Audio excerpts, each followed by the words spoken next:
या कार्यक्रमाचं सर्वप्रथम स्वागत करते। आजचा हा कार्यक्रम म्हणजे समग्र शिक्षण कर्नाटक योजना सामाजिक परिशोधना।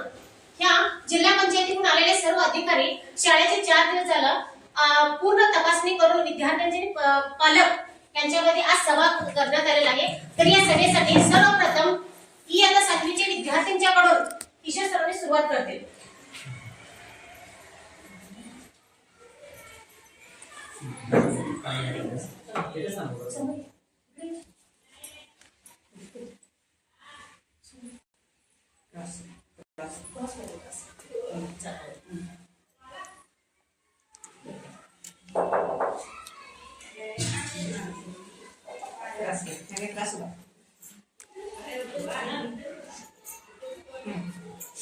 चैतन्य मूर्ती तुझी अंतरी, गणेशा तुझे नाम ओठावरी, गणेशा तुझे नाम ओठावरी।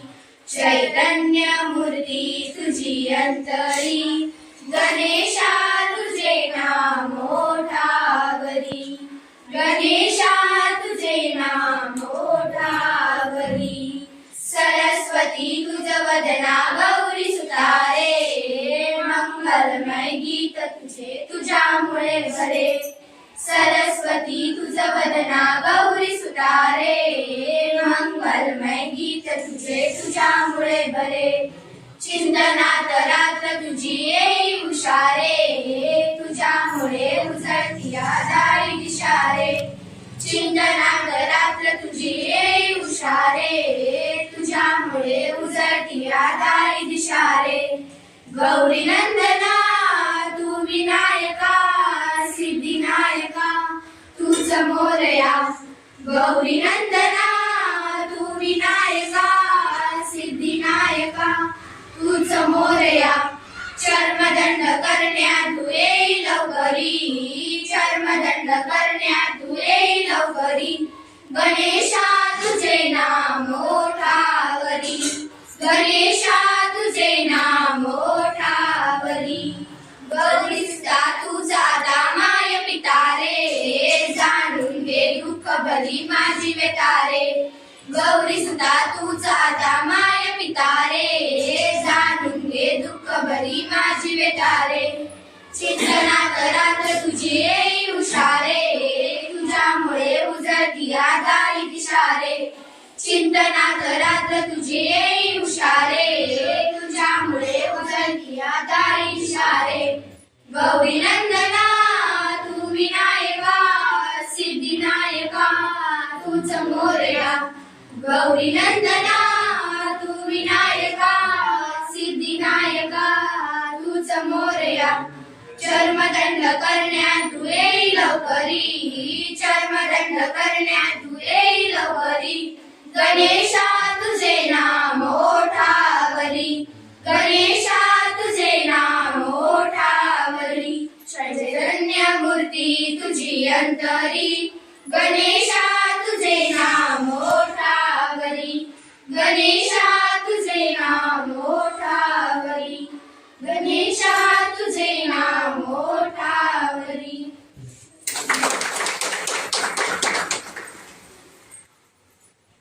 धन्यवाद बाळांनो। यानंतर आजच्या या कार्यक्रमाच्या अध्यक्षांची निवड आमच्या शाळेतील सहशिक्षक श्रीमान डी पाटील सर करतील। या कार्यक्रमाचे अध्यक्ष म्हणून मी शिक्षण प्रेमी भावकांना श्री भावकांना नारायण पाटील यांची सर्वांना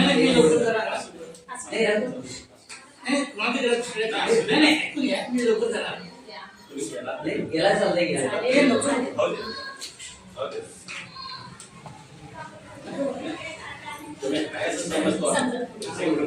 धन्यवाद सर। आताच आमच्या शाळेतील सहशिक्षक श्रीमान डी पाटील सर अध्यक्षांची निवड केल्या त्याबद्दल मी अनुमोदन देत आहे। यानंतर इयत्ता 7वीचे विद्यार्थ्यांच्याकडून स्वागत सादर करतील।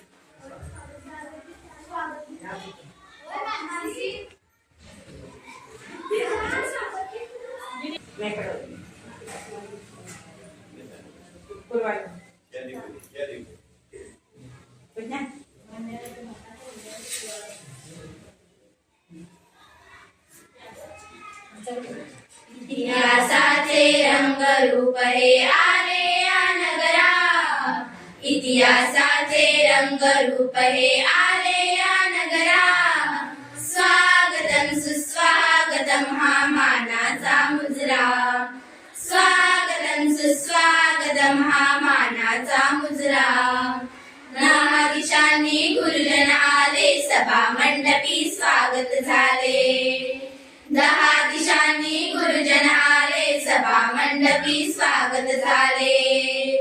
पूर्व नियोजित अपूर्व घडले, पूर्व नियोजित अपूर्व घडले सावरिया नगरा. स्वागतम सुस्वागतम हा मानाचा मुजरा, स्वागतम सुस्वागतम हा मानाचा मुजरा. नम्र कलेचे कोणी उपासक, कोणी तपस्वी, कोणी साधक. नम्र कलेचे कोणी उपासक, कोणी तपस्वी, कोणी साधक. शिल्पकार हो सारे कल्पक, शिल्पकार हो सारे कल्पक, जीवन या समरा. स्वागतम सुस्वागतम हा मानाचा मुजरा, स्वागतम सुस्वागतम हा मानाचा मुजरा. हा मानाचा मुजरा, हा मानाचा मुजरा, हा मानाचा मुजरा.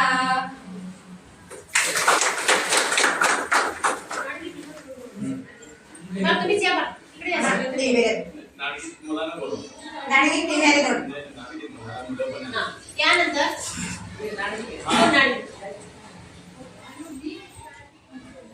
त्यानंतर इयत्ता 7वी आणि 6वीच्या विद्यार्थ्यांच्याकडून नाटगीत सादर करते. आवड पडतोस इकडे इकडे म्हणून बोल. असं का लाजायलाच बाळा. विश्राम क्लास नाटकी सुरू कर. जय भारत जननी तनुजाते, जय हे कर्नाटक माते. जय सुंदर नदी वन गडनाडे, जय हे रस ऋषी गळरी. भूदेवी अमकुटद नवमनिये, गंधद चंदद वंदिन बनिये. राघव मधुसूदन रवतरिसित भारत जननीय तनुजाते. जयनीय जो कुळवेशद घोषा, जननीय जीव मुनींनावेश. असुरी गिरिगळ सारे, भिन्नय कोरडी नमाले. कपिलव चंदन गौतम दिनदूत भारत जननीय तनुजाते. शंकर रमनुज विद्यारण्य, बसवेश्वर मध्वर दिव्यारण्य. रण्य सलक्षय पुण्य, कंबल कुनि कुनि जन्म. कुमारयासर मंगल धाम, कवि गोविल गळ पुण्याराम. राम राम दंड कबीरद भारत जननीय तनुजाते. कैल पवय सरनाडी जनाडे, कंकण नवनद विच्छिन वीरे. कृष्ण शरावती गंगा, कावेरी अवर रंगा. चैतन्य कर्मा औसमये कर भारत जननीय तनुजाते. सर्व जनागत शांती तोट, रसिकल कंकळ सेवनोट. हिंदू ख्रिस्त मुसलमान, पारसी ज्ञान.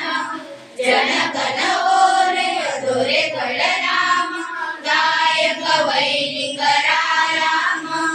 कन्नड नुडी गुडिदारुव देव, कन्नड ताई मಕ್ಕಳ देव. जय भारत जननीय तनुजाते, जय हे कर्नाटक माते. जय हे कर्नाटक माते, जय हे कर्नाटक माते. त्यानंतर सरस्वती फोटो पूजन होईल. सभागृहातील सर्व अतिथी येऊन फोटोपूजन करावं अशी विनंती.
धन्यवाद सर्वांना. यानंतर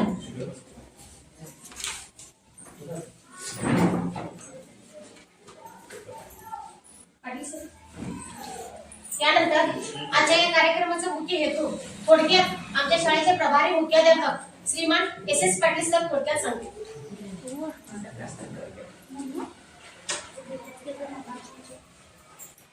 सर्वप्रथम आज 28 फेब्रुवारी 2025 या दिवशी आमच्या सरकारी पूर्ण प्राथमिक मराठी शाळा वाघवडे या शाळेमध्ये उपस्थित सर्वांचं मी आपल्या शाळेचे सर्व विद्यार्थी, शिक्षक वर्ग व HDMCचे सदस्य या सर्वांमध्ये मी सर्व पालकांचं सर्वप्रथम इथं स्वागत करतो. आणि या चालू शैक्षणिक वर्षामध्ये म्हणजे 24-25 या सालातील सर्व शैक्षणिक कार्याचा लेखाजोखा, तसेच कार्याची कार्यवाही, विद्यार्थ्यांची गुणवत्ता, तसेच शासनाकडून पुरविल्या गेलेल्या काही सुखसुविधा विद्यार्थ्यांपर्यंत पोहोचल्या आहेत की नाही याची चाचपणी करून, त्याचं परीक्षण करून, परिशीलनात्मक गुणात्मक असं परीक्षा करून परत विद्यार्थ्यांची थोडीशी चाचणी घेऊन सरांनी गेल्या 2-3 दिवसापासून आमच्या शाळेमध्ये चाललेल्या सर्व कार्याचा लेखाजोखा हार्ड कॉपीज ऑनलाईन सुद्धा काही पुरावे त्यांनी आपल्या वरिष्ठांपर्यंत पोहोचवण्याचं कार्य अतिशय सुरळीतपणे करत आहेत. 24 फेब्रुवारी 2025 पासून हा कार्यक्रम 28 फेब्रुवारी 2025 या काळासाठी मर्यादित होता आणि त्याचा संपुष्टाचा शेवटचा हा दिवस आणि यांच्या कार्याचा सांगता समारोप हा पॅरेंट्सच्या मीटिंगला होता. आणि त्या अनुषंगानं आम्ही इथं आज जमलो आहोत.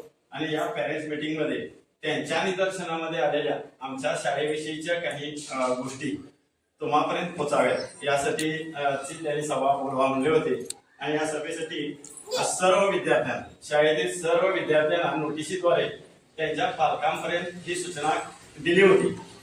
पालकांनी खरं तर आज मोठ्या संख्येने उपस्थित राहणं आवश्यक होतं आणि पालक उपस्थित राहिले तर त्यांना आपलं मुलगा जिथं जाऊन ज्ञानार्जन करतंय त्या विद्यार्थ्यांपर्यंत येणाऱ्या सर्व गोष्टींचा आढावा विद्यार्थ्यांपर्यंत पोहोचतो की याची माहिती त्यांना होईल.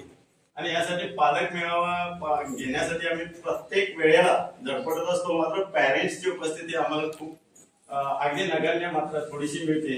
तर हे खूप दुःखाची गोष्ट आहे. प्रत्येक सभेच्या वेळेला साहेबांची तर तळमळीनं विनंती असते की पॅरेंट्सनी यायला पाहिजे. तर माझं मुलगा काय करायला कळेल. पण आज ही अतिशय त्रोटक का असेना पण जे उपस्थित तुम्ही आहात खरोखर मी म्हणतो ज्या पालकांना आपल्या मुलाची काळजी आहे, तळमळ आहे की माझा मुलगा काहीतरी घडावं, ते पालक इथं उपस्थित आहे हे असं मी समजतो. कदाचित काही पालकांच्यात हे असेल पण काही अडचणीमुळे अनिवार्य कारणामुळे बाहेर असतील. मी काय जे सगळेच पालक असे दुर्लक्षित आहेत असं मी संबोधत नाही, त्यांनाही आहे.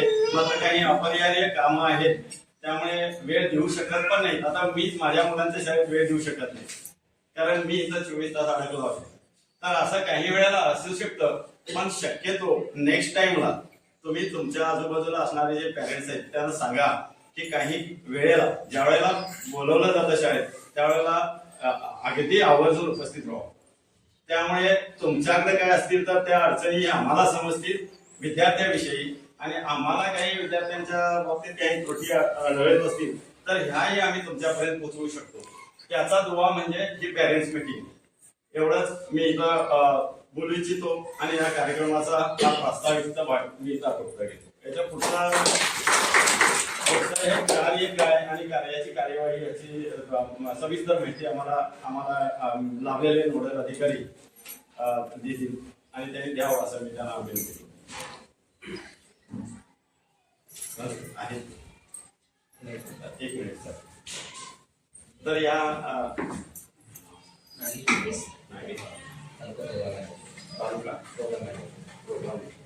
तर आमच्या या कार्यक्रमाला या फायनल डेला आलेले आमच्या या तालुका नोडल अधिकारी या पदावर कार्यरत असणारे नागेश मडिवाळ सरांचं स्वागत मी पुष्पगुच्छ देऊन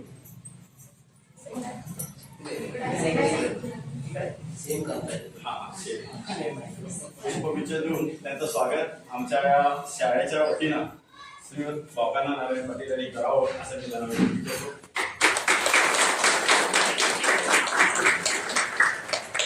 तसेच आमच्या या कार्यात अविरतपणे 3 दिवसापासून कार्यरत असणारे श्रीयुत पाटील सर यांचं स्वागत आमच्या एसएमसीचे सदस्य श्री सुनील पाटील सर यांनी त्यांचं स्वागत करावं असं मी त्यांना विनंती करतो.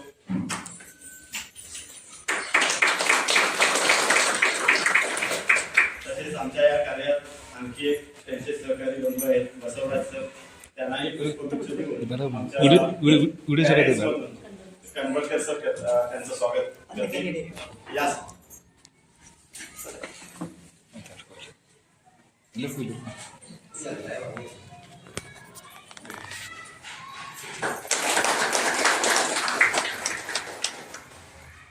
तर या छोट्याशा सभेमध्ये स्वागताचा कार्यक्रम आटोपतो घेतो आणि मुख्य हेतू जो आहे तो सरांनी इथं आम्हा सर्वांसमोर विस्तृतपणे आम्हाला मार्गदर्शन करावं असं मी त्यांना ಮೊದಲನೇದಾಗಿ ಎಲ್ಲರಿಗೂ ಮತ್ತೊಮ್ಮೆ ತಾಲೂಕು ಪಂಚಾಯತ್ ಬೆಳಗಾವಿಯಿಂದ ಮತ್ತು ಸಾಮಾಜಿಕ ಪರಿಶೀಲನಾ ಜಗದೀಶ್ ನಗರ ಬೆಂಗಳೂರಿನಿಂದ ಮತ್ತೊಮ್ಮೆ ತಮಗೆ ಸ್ವಾಗತ ಕೋರ್ತಾ ಈ ಒಂದು ಸಭೆಗೆ ಯಾಕೆ ಅಂದರೆ ಈ ಒಂದು ಸಭೆ ಯಾಕೆ ಆಯೋಜನೆ ಮಾಡಿದ್ರು ಅನ್ನೋದ್ರ ಬಗ್ಗೆ ತಮಗೆಲ್ಲ ಗೊತ್ತಿದೆ.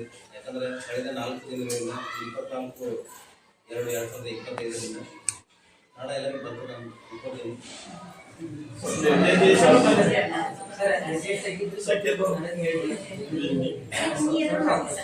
मराठी बोलायचं प्रयत्न करतो. मला पण चांगलं मराठी येते. मी पण आता शिकायला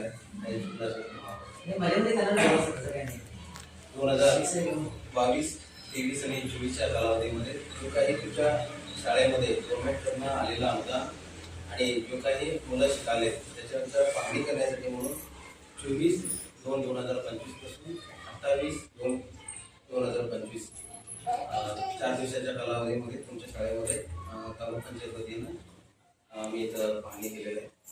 त्याच्यामध्ये तुम्हाला सर्वांना माहीत आहे की एक मुलगा म्हणजे एक मुलगा उपाधलेल्या 3 वर्षापासून 12वी दहावीपर्यंत म्हणजे त्या मुलगा 12वीला दहावीपर्यंत टोटली गव्हर्नमेंटकडनं फ्री ऑफ एज्युकेशन दिलं जातं. सर्व त्यांना फुकट वही वगैरे दप्तर वगैरे दिलं जातं, जेवण दिलं जातं 10वीपर्यंत. त्यानंतर शिक्षण त्यांना मुफ्तमध्ये शिक्षण दिलं जातं. हे कशाला करायला सर्व काही भेदभाव नसावं, सर्वांनी शिक्षण घ्यावं. कुठल्याही मेल जाती किंवा जाती म्हणजे कोण मोठे कोण लहान असं नसावं. सर्वांना सर्वांना सेम शिक्षण मिळावं ह्या उद्देशाने कर्नाटक गव्हर्नमेंटला काय केलेलं आहे, समग्र शिक्षण कर्नाटक ह्या योजना प्रारंभ केलेल्या आहे. आणि ह्याच्यामध्ये या समग्र शिक्षण कर्नाटकचं मेन उद्या काय म्हटलं तर जो मुलगा जो शाळेला येत नाही त्यांना आम्ही म्हणजे ओळखून त्या मुलांना इकडे घेऊन शाळा शिकवायचं ह्या समग्र शिक्षण कर्नाटक योजनेचं मूळ ध्येय आहे. त्यानंतर जो इथं ॲडमिशन घेतलं जात आहे परंतु रेग्युलर येत नाही मुलं आणि त्या मुलांना यावं असं सर्व पालकांना आम्ही विनंती करून त्यांना इकडं बोलवायचा प्रयत्न. त्यानंतर फारच मोठी गोष्ट काय म्हटलं तर जो शिकत असतंय त्या शिकताना वृत्ती शिक्षण म्हणतो आम्ही कन्नडमध्ये. जो मुलगा शिकत असते त्याच्यामध्ये हरेकाच्या मुलामध्ये हरेक टॅलेंट असते. ते टॅलेंट ओळखावून त्या मुलांना ते सपोर्ट करावं. त्या मुलांना काही तर गाणं गात असते, काही डॅन्स करत असते मुलं, काही विज्ञानमध्ये मॅथ्समध्ये असे काही हुशार असते, काही मुलं शेतीमध्ये हुशार असते. अशी मुलांना ओळखून त्या मुलांना काय शिक्षण द्यावं असं त्याच्यावर हे आहे. त्या बाबतीत तिथं शिक्षण देत जाते त्या आमच्या सरकारी स्कूलमध्ये. आणि ह्याचा खरोखर तुम्ही सर्वांनी फायदा करून घ्यायला आणि ह्याचं पुढे पण जास्तीत जास्त सरकारी शाळेमध्ये तुम्ही तुमच्या मुलांचं ॲडमिशन करावं. त्यानंतर हे कशाला आम्हाला दिलेलं आहे, हे सोशल ॲडिटच कशाला करावं याचे ह्या उद्देश काय म्हटलं तर हे आम्ही पंचायतला पण सोशल ॲडिट केलं जातं. तालुका पंचायतचे फंड असो, जिल्हा पंचायतचे फंड असो आणि ग्रामपंचायतचे फंड, उद्योग खात्रीचे फंड, जो काही फंड असते ते फंड आम्ही ऑडिट करून लोकांच्या समोर सादर करतो.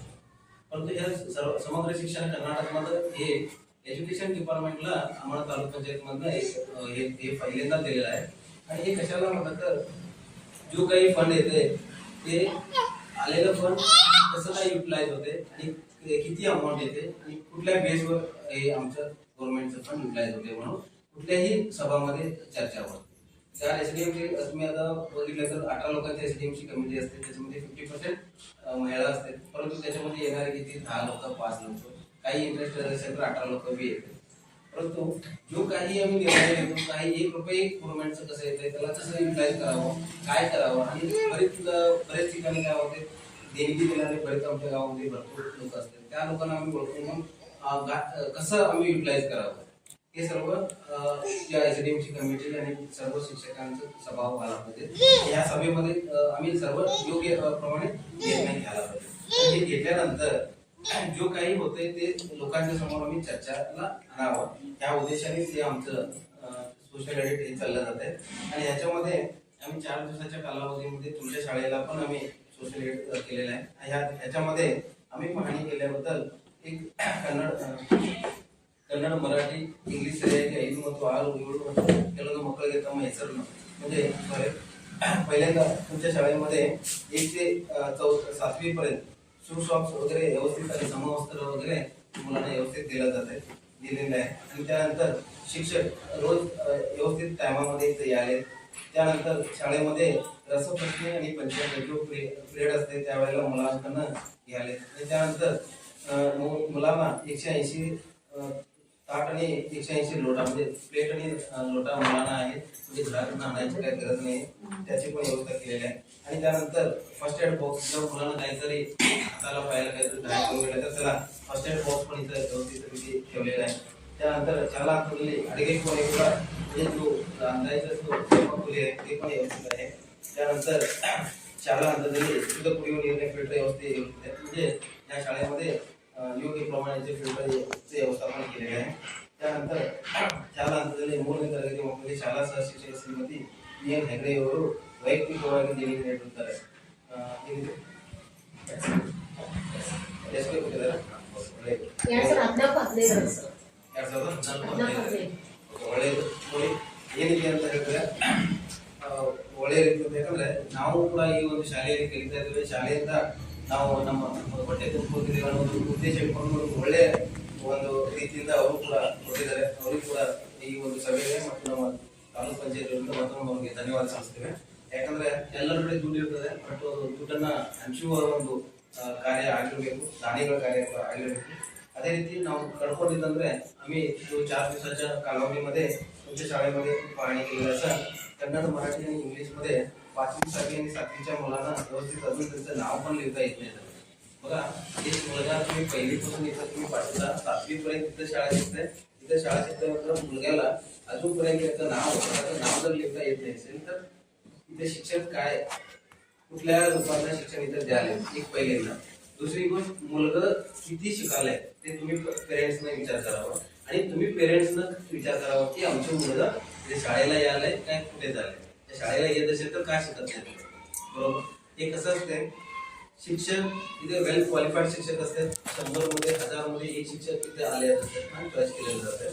परंतु एवढं चांगले शिक्षक इथं असताना तुम्ही व्यवस्थित तुमच्या मुलांना जर तुम्ही शिक्षण देत म्हणजे व्यवस्थित बघत नसेल तर याच्यात काय होतंय तीन रूपामध्ये शिक्षण मिळतं. एक तर त्या मुलाला इंटरेस्ट पाहिजे की मी शिकायला पाहिजे म्हणून. दुसरी शिक्षक व्यवस्थित शिकवायला पाहिजे. तिसरं पेरेंट्सनं डेली होमवर्क व्यवस्थित बघायला पाहिजे. हे तिन्ही पण होत नसेल तर पुढे एक ठिकाणी चुकलं तरी पूर्णपणे चुकते. त्यासाठी तुमच्या मुला इथं 7वी पर्यंत शिकायला 7वी पर्यंत शिकलं तरी पण कोणाचं नाव नको जनरली सांगायला. एक मुलगा 7वी पर्यंत पहिली ते 7वी पर्यंत शिकत असेल तर त्याचे नाव पण काही नसेल तर तेही कुठे ना कुठे चुकाले. एक तर तुमच्याकडे नंतर मुलाकडे नंतर शिक्षककडे तिनाकडे तेही चुकाले ते आपण नव्हे. त्याच्यामध्ये पण तुम्ही लक्ष घालावं. त्यानंतर शाळा हंतದಲ್ಲಿ प्रोजेक्ट म्हणजे शाळेमध्ये प्रोजेक्टरचे कमतरता आहे आणि त्यानंतर स्मार्ट क्लासचं पण कमतरता आहे भागामध्ये. त्यानंतर विज्ञान किंवा कम्प्युटर लॅब वगैरे होतील म्हणजे विज्ञान आणि कम्प्युटर लॅबचं आवश्यकता या शाळेमध्ये आहे ते पण नाहीये. त्यानंतर 1ली ते 4वीच्या मुलांना 8 म्हणजे ಪ್ಲೇ ಗ್ರೌಂಡ್ नाहीये ते पण व्हावं. त्यानंतर 5 ಮತ್ತು 6ನೇ ಮತ್ತು 7ನೇ ತರಗತಿಯಲ್ಲಿ ಸರಿಯಾಗಿ ನೀರಿನ ವ್ಯವಸ್ಥೆ ಮತ್ತು ಮೂರು ಕೊಡಬೇಕು ಸಂಪರ್ಕ ಇರಲಿಲ್ಲ. बघा बरोबर मी सांगितलं सर्व व्यवस्थित आहे म्हणून. परंतु इथं काय झालं 5वी आणि 6वी आणि 7वीच्या मुलांच्याकडे पाण्याचं आरोप पण बसले. परंतु 5वी 6वी 7वी सेपरेट आहे कसं बाहेर आहे हा तिथं मुलांना पियाच्या पाण्याची व्यवस्था नाही. हा त्यानंतर त्या शाळेला विद्युत म्हणजे करंटची योजना आहे. मग एवढं सर्व रिक्वायरमेंट आहे इथं ते पण व्हायला पाहिजे. त्यानंतर प्रत्येक वर्गात ग्रंथालय कोठडी म्हणजे लायब्ररी व्हायला पाहिजे ते पण नाहीये. त्यानंतर ह्या मुलांना इथं सकाळी शाळेमध्ये संविधान पीठिके म्हणतो आम्ही गव्हर्नमेंटकडनं संविधान पीठिके वाचून घ्यायला पाहिजे. प्रत्येकाचं आम्ही प्रतिज्ञा करायला पाहिजे की आम्ही ह्या भारत संविधान पीठिके रेस्पेक्ट करतो. ते पण इथं व्यवस्थित सांगत नाही झाले सांगतच नाही झाले. त्यानंतर 1ली ते 7वीच्या मुलांना शाळेचे शौचालय एकच टॉयलेट आहे मुलांना. इथं एकच आहे ना इथंच आहे तिथं 3 आहे. हा मग इथं किती 1ली 2री 1ली ते 4वी हा 4 वर्ग इथं असल्यामुळे या 4ही वर्गाला एकच टॉयलेट आहे. इथं अनेक टॉयलेटची व्यवस्था व्हायला पाहिजे. त्यानंतर मुलांना 1ली ते 7वी पर्यंत डेस्कची व्यवस्था व्हायला पाहिजे. त्यानंतर शाळा अनुदानामध्ये ह्या प्रकारामध्ये शाळा जो गव्हर्नमेंटकडनं जो अनुदान आलंय त्याला व्यवस्थित प्रमाणे वापरायला पाहिजे होतं. त्यांनी ह्या म्हणजे पाणी पिण्यासाठी आलं तर पाणी पिण्यासाठी, शौचालयाला आलं तर शौचालयासाठी, या डेव्हलपमेंटसाठी आलं तर डेव्हलपमेंटसाठी असं खर्च करायला पाहिजे होतं. परंतु सर्व म्हणून एकच खर्च केलेला आहे. त्यानंतर शाळा पुस्तकं सरियाಗಿ निर्माण ಮಾಡೋದ್ರಲ್ಲಿ म्हणजे कॅशबुक व्यवस्थित लिहिले नाही. हे आम्ही 4 दिवसाच्या कालावधीमध्ये आम्ही पाहणी केलेलं आहे. ते तुम्ही पण आहे काही तर असेल तर तुम्ही पण इथं सांगू शकता. आणि त्यानंतर जो गव्हर्नमेंटकडनं अनुदान आलंय त्याच्यामध्ये आम्ही सांगायचं म्हटलं तर 2022 आणि 23च्या कालावधीमध्ये एकूण तुमच्या शाळेला ओपी होतं. 2022 आणि 23च्या कालावधीमध्ये 30,814 रुपये होतं. त्याच्यामध्ये शाळा अनुदान 7,500 रुपये आलं. पाणी पिण्यासाठी आणि शौचालयासाठी 8,000 रुपये आलं. शू आणि सॉक्ससाठी 49,480 रुपये आलं. बँक इंटरेस्ट 1,115 रुपये आलं. एकूण 1,09,09 रुपये गव्हर्नमेंटकडनं आलेलं होतं. त्याच्यामध्ये 4,000 रुपये टॉयलेट क्लिनिंगसाठी खर्च झालेला आहे. शू आणि सॉक्ससाठी 49,480 रुपये खर्च झालेला आहे. बीयू आणि बीआरसीला इंटरेस्ट अमाऊंट 2,000 रुपये दिले आणि शाळा अनुदान म्हणून एपीसाठी 7,500 रुपये खर्च झाले 2022 आणि 23च्या कालावधीमध्ये.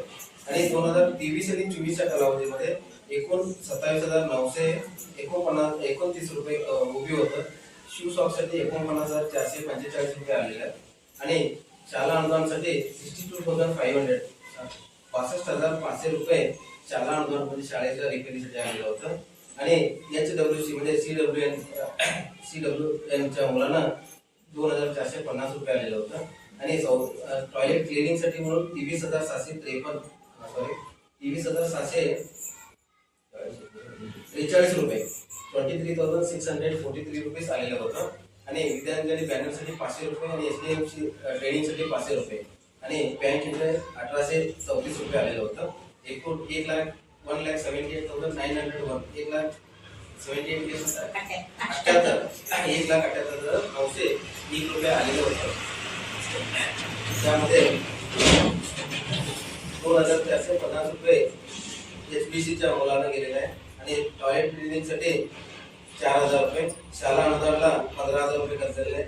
शू सॉक्सला 49,545 रुपये, विद्यांजली बॅनरला 500 रुपये, HDMC ट्रेनिंगला 500 रुपये आणि शाळेच्या मेंटेनन्ससाठी 47,500 रुपये आणि पाणी पिण्यासाठी म्हणून आणि क्लिनिंगसाठी म्हणून 23,753 रुपये. एकूण 1,53,138 रुपये खर्च झालेला आहे. आणि एकूण शिल्लक 25,753 म्हणजे 2024 आणि 25च्या कालावधीमध्ये आलेलं रक्कम. ओबी होतं 25,763, शू सॉक्ससाठी 53,415 रुपीज. त्यानंतर पाणी पिण्यासाठी आणि शौचालयासाठी 13,119 रुपये, ग्रंथालयाचं अनुदान 6,500 रुपये आणि बँक इंटरेस्ट 175. एकूण 98,972 रुपीज आले.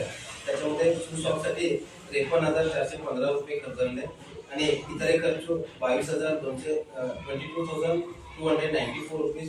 पाणी पिण्यासाठी आणि शौचालयासाठी 13,119 रुपये, ग्रंथालयासाठी 6,500 रुपये आणि बीओ आणि बीआरसीला 2,734 रुपये असे खर्च झालेले आहे. आणि याच्यामध्ये जो इतर खर्च म्हणून 22,294 रुपये जो काही खर्च झालेला आहे तो कुठलेही अनुदान आले नाही. अनुदान न येता पाठीमागच्या ओबीमधनं खर्च झालेला आहे, हे खर्च करता येत नाही. त्यासाठी म्हणून 22,294 रुपीज एक गव्हर्नमेंटला वापस भरावं लागते. हे भरावं. हे जो 4 दिवसाच्या कालावधीमध्ये जो 22 आणि 23 आणि 24-25 आतापर्यंत जो काही गव्हर्नमेंटकडनं आलेलं अनुदान कशाला खर्च झालं पण तुमच्यासमोर साजरा केलं. ह्याच्यामध्ये काहीतरी खर्च झालं नाही, खर्च व्हायचं आहे, एवढे कसे काय खर्च झाले असे काहीतरी जर असेल SDMC तुम्ही सर्वे मिळून याच्यात काय असेल तर तुम्ही सांगू शकता. आणि त्यानंतर 1 ते 7वीच्या मुलांना 6वी आणि 7वीच्या मुलांना ते नंतर ಸೆಲ್ಫ್ ಡಿಫೆನ್ಸ್ ಟ್ರೈನಿಂಗ್ ಆಗ್ತಿರಬೇಕು. ಅದು ಕೂಡ ಇಲ್ಲಿ ಆಗಿಲ್ಲ. ಅದು ಬಹಳಷ್ಟು ಮುಖ್ಯವಾಗಿದೆ.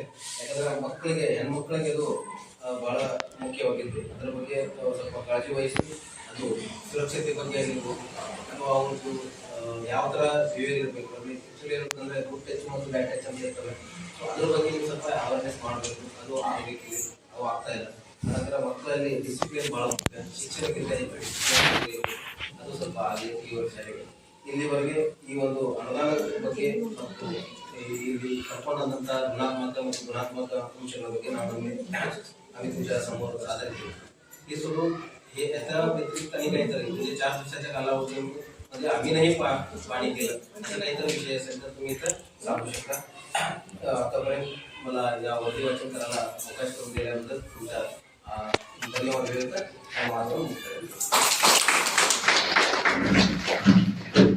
काहीतरी तिथं समस्या असेल मुलांच्या शिक्षणाबद्दल बघा पहिलीपासून एकच मुलगा शिकतोय आणि त्याला अजूनपर्यंत कन्नड मराठी इंग्लिश येत नाही असेल तर काय शिक्षण आलं येतं त्याच्याबद्दल जरा चर्चा करावी. SDM काय निर्णय घ्यायला SDMची कमिटी 18 लोकांची केलाय तुम्ही 18 लोकांमध्ये किती लोक येतात काय निर्णय घेतात शाळा सुधारण्यासाठी काय तुमचं ध्येय आहे त्याच्याबद्दल जरा चर्चा करा. कारण की SDMची कमिटी म्हटल्याबरोबर जी शाळेचं पूर्ण जिम्मेदारी तुमचीच असते. तुम्ही सर्वांनी विचार करावा लागते काय चाललंय काय नाही.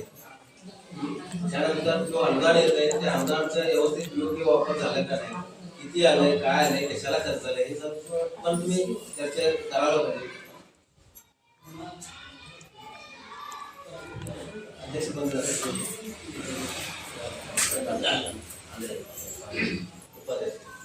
धन्यवाद सर.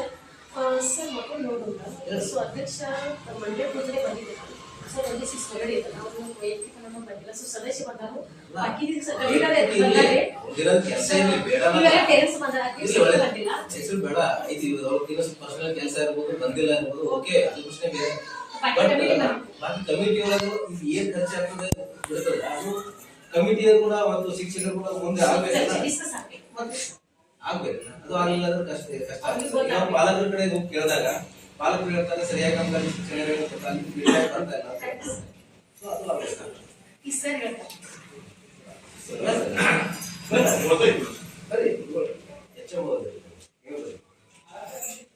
सर्वप्रथम आता सरांनी जो लेखाजोखा आमच्या समोर मांडला रिअली सांगायचं तर हा लेखाजोखा आमच्याही समोर आजच आलाय. अशी स्थिती आहे की म्हणजे ॲज अ प्रमोटेड HM असल्यामुळे त्या कार्यात हस्तक्षेप करणं हे कुठल्याही असिस्टंटचं कार्य तेवढं नाही. त्यामुळे आम्ही तिकडे तेवढं लक्ष दिलं नाही. क्लास वर्क मात्र आमच्या परीने आम्ही सगळ्या शिक्षकांनी तंतोतंत केलंय सर. आणि आता जे तुम्ही मांडला की आमच्या ते काही 1ली ते 7वी केली तरी मुलांना नावं लिहिता येत नाही तर रेअर केस तर गव्हर्नमेंटने सुद्धा मान्य केलेलं आहे की 5% हे राहणार पण तुकडीमध्ये त्याची कारणं पण तशी असतात. काही न्यूनगंडता असते काहींच्यामध्ये ज्ञान प्राप्त करायची कौशल्य कमी असतं काही मुलांचा रसच नसतो. सगळे बाहेर ऍक्टिव्हिटी असतात त्या ऍक्टिव्ह असतोय तो पण शिक्षणात नसतो. काही अशी मुलं असतात सर रेअर केस जर तुम्ही 5% केला तर आमच्या शाळेतली सगळी मुलं गुणवत्तायुक्त आहे त्याची गॅरंटी मी देतो सर. कारण तुम्ही अजूनही चाचपणी करा किंवा आम्ही ज्या वेळेला आम्ही बघतो त्यावेळेला टॉपअपला जाऊ ज्या वेळेला 7वी आमची तुकडी बाहेर गेलेली आहे आमच्यातून 7वी होऊन गेलेल्या तुकड्या आहेत ज्या स्कूलमध्ये आमची मुलं 7वीची गेले त्या हायस्कूल मधून तुम्ही आमचा रिपोर्ट मुलांचा घ्या सर तुम्हाला क्वालिटी मिळेल.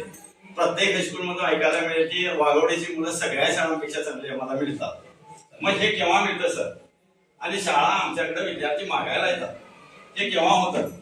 त्यामुळे तुम्ही जे मुलाला नाव लिहिता येत नाही म्हणा कुठल्याही शाळेत असेल मात्र आमच्यात तशी 2-4 मुलं कुठं तर चुकून असतील की ज्यांच्यामध्ये व्यंधत्व असेल काहीतरी प्रॉब्लेम आणि नेक्स्ट सांगतो सर ज्या वेळेला आम्ही प्रायव्हेट कडे मुलं ते पाठवतो त्यावेळेला त्यांनी क्वालिटी चेक करून घेतात सर. आम्ही क्वालिटी चेक करून मुलगा घेत नाही कुठला असेल ते मुलगा घेतो सर कुठल्या स्थितीत आहे ते घेतो. सर बॅकग्राऊंड चेक करत नाही पॅरेंट्स हे आम्ही हे करत नाही जे आहे ते आमचं आहे समोर आले त्याला स्वीकारतो आम्ही त्याच्यातून पुढे प्रगती करण्यासाठी प्रयत्न करतो सर. काय त्यामुळे थोडंफार असेल किंवा ह्याच्यात आमच्याकडे कुठलेही पॅरेंट्स सांगू दे की माझा मुलगा शाळेत आलाय आणि त्या मुलाकडे कोणी बघितलंच नाही आजपर्यंत किंवा माझा मुलगा 7वीत आहे आणि त्या मुलाला कायच येत नाही अशी चुकून 1-2-3 मुलं असतील चुकून समजलं आणि ते राहणार सर आणि ते तुम्ही आमच्या शाळेत बघितलं म्हणला हे मी स्वीकारत नाही. कारण तुम्ही काय म्हणला कन्नड मराठी आणि इंग्लिश पण नाव लिहिता येत नाही म्हणला तर हे त्याच्यात तुम्ही नोंद करून जर पुढे पाठवत असाल तर हे प्लीज तुम्ही आताही परीक्षा घ्या मी त्याला तयार आहे कारण मी एक असिस्टंट म्हणून काम केलोय सर ऍज HM केलो नाही जर HM केलं असतं तर मी तुमच्या ह्या लेखाजोख्याचं पण दिलं असतो उत्तर. आणि हेही सांगतो आताच सांगतो सर 1 फेब्रुवारी पासून चार्ज कोणी घ्यायचा हा आमच्याकडे मोठा प्रॉब्लेम होता. प्रशासन आम्हाला लक्ष दिलं पाहिजे की ज्या दिवशी इथं किती 1 वर्ष जर आमच्याकडे असिस्टंट एक लॅब्स आहे होय की नाही हे नाही एक आमच्याकडे असिस्टंट जागा नाही आहे, एक पीई शिक्षक कमी आहे. आता याच्या व्हॅकंट आहे. ज्यावेळेला 9 व्हॅकंट आमच्याकडे सँक्शन आहे, प्लीज सर अटेन्शन या. 9 आम्हाला किती आहेत सँक्शन आहे आणि वर्किंग पोस्ट आहेत 6. 195.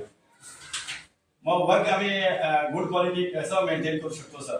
आणि त्याच्यात ह्या योजना 2 बिल्डिंग 2 ठिकाणी तुम्ही आता मला एक सगळेजण आतापर्यंत सांगू शकता काय म्हटलं नाही. आमचं मुलगा शाळेत आम्ही शिकवायला पाहिजे, शिक्षण पाहिजे म्हणून आम्ही पाठवालो की खायला पाहिजे म्हणून.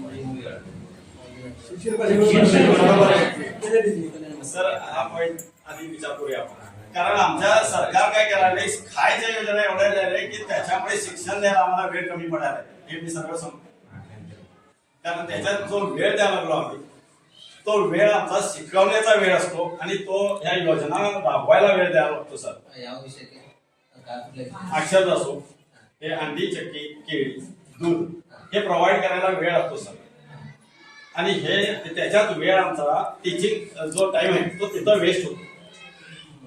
आणि एक्सप्लेन करा कसं कुठल्या प्रकारनं वेस्ट होतं काय. आता बघा सकाळी आम्ही आलो दूध द्यायला पाहिजे प्रेयर झाल्यावर स्ट्रेंथ एवढ्या स्ट्रेंथवर दूध देतो म्हणजे तर एक मुलाला 1 मिनिट जरी पकडला तर वेळ किती जातो सर. पहिला प्रेयर नाही म्हणला तरी 1 प्लेट होतो. ओके बरोबर आहे. ह्याच्याबद्दल म्हणजे चर्चा करूया सर. असं नाही की काहीतरी मार्ग काढायचा नाही. त्यासाठी तुम्हाला विचारलं मी मार्ग काय करणार आहे. नाही तुम्ही कसंही काढा. याच्या योजना म्हणजे कसं झालंय नाही एक विषय कारण का पालकांना गव्हर्नमेंटचे जो सुविधा आहे हे द्यायलाच कशाला. हे द्यायचे उद्देश काय की सर्व गोरगरीबच तिथे मराठी शाळेमध्ये करणं. सरकारी शाळेमध्ये यायची मुलं श्रीमंतची मुलं नव्हे गोरगरिबाची मुलं आहेत. त्यासाठी मग ह्या गोरगरिबाची मुलं सकाळी येताना कोणी सकाळी 6ला या 7ला शेताला जाते आई वडील. काही वेळेला त्यांना न खात मुलगा आलेला असते त्याला पोषक म्हणून म्हणजे सप्लिमेंटरी त्यासाठी म्हणून दूध सकाळी दिलं जातं. ते बी 18 ग्रामचं कॅनिबरीचं हालन मिक्स मध्ये 150 ml दिलं जातं. हे दिलं जाते कशाला त्याच्या ह्याची म्हणजे फिजिकली आणि मेंटली तो स्ट्रॉंग राहावा.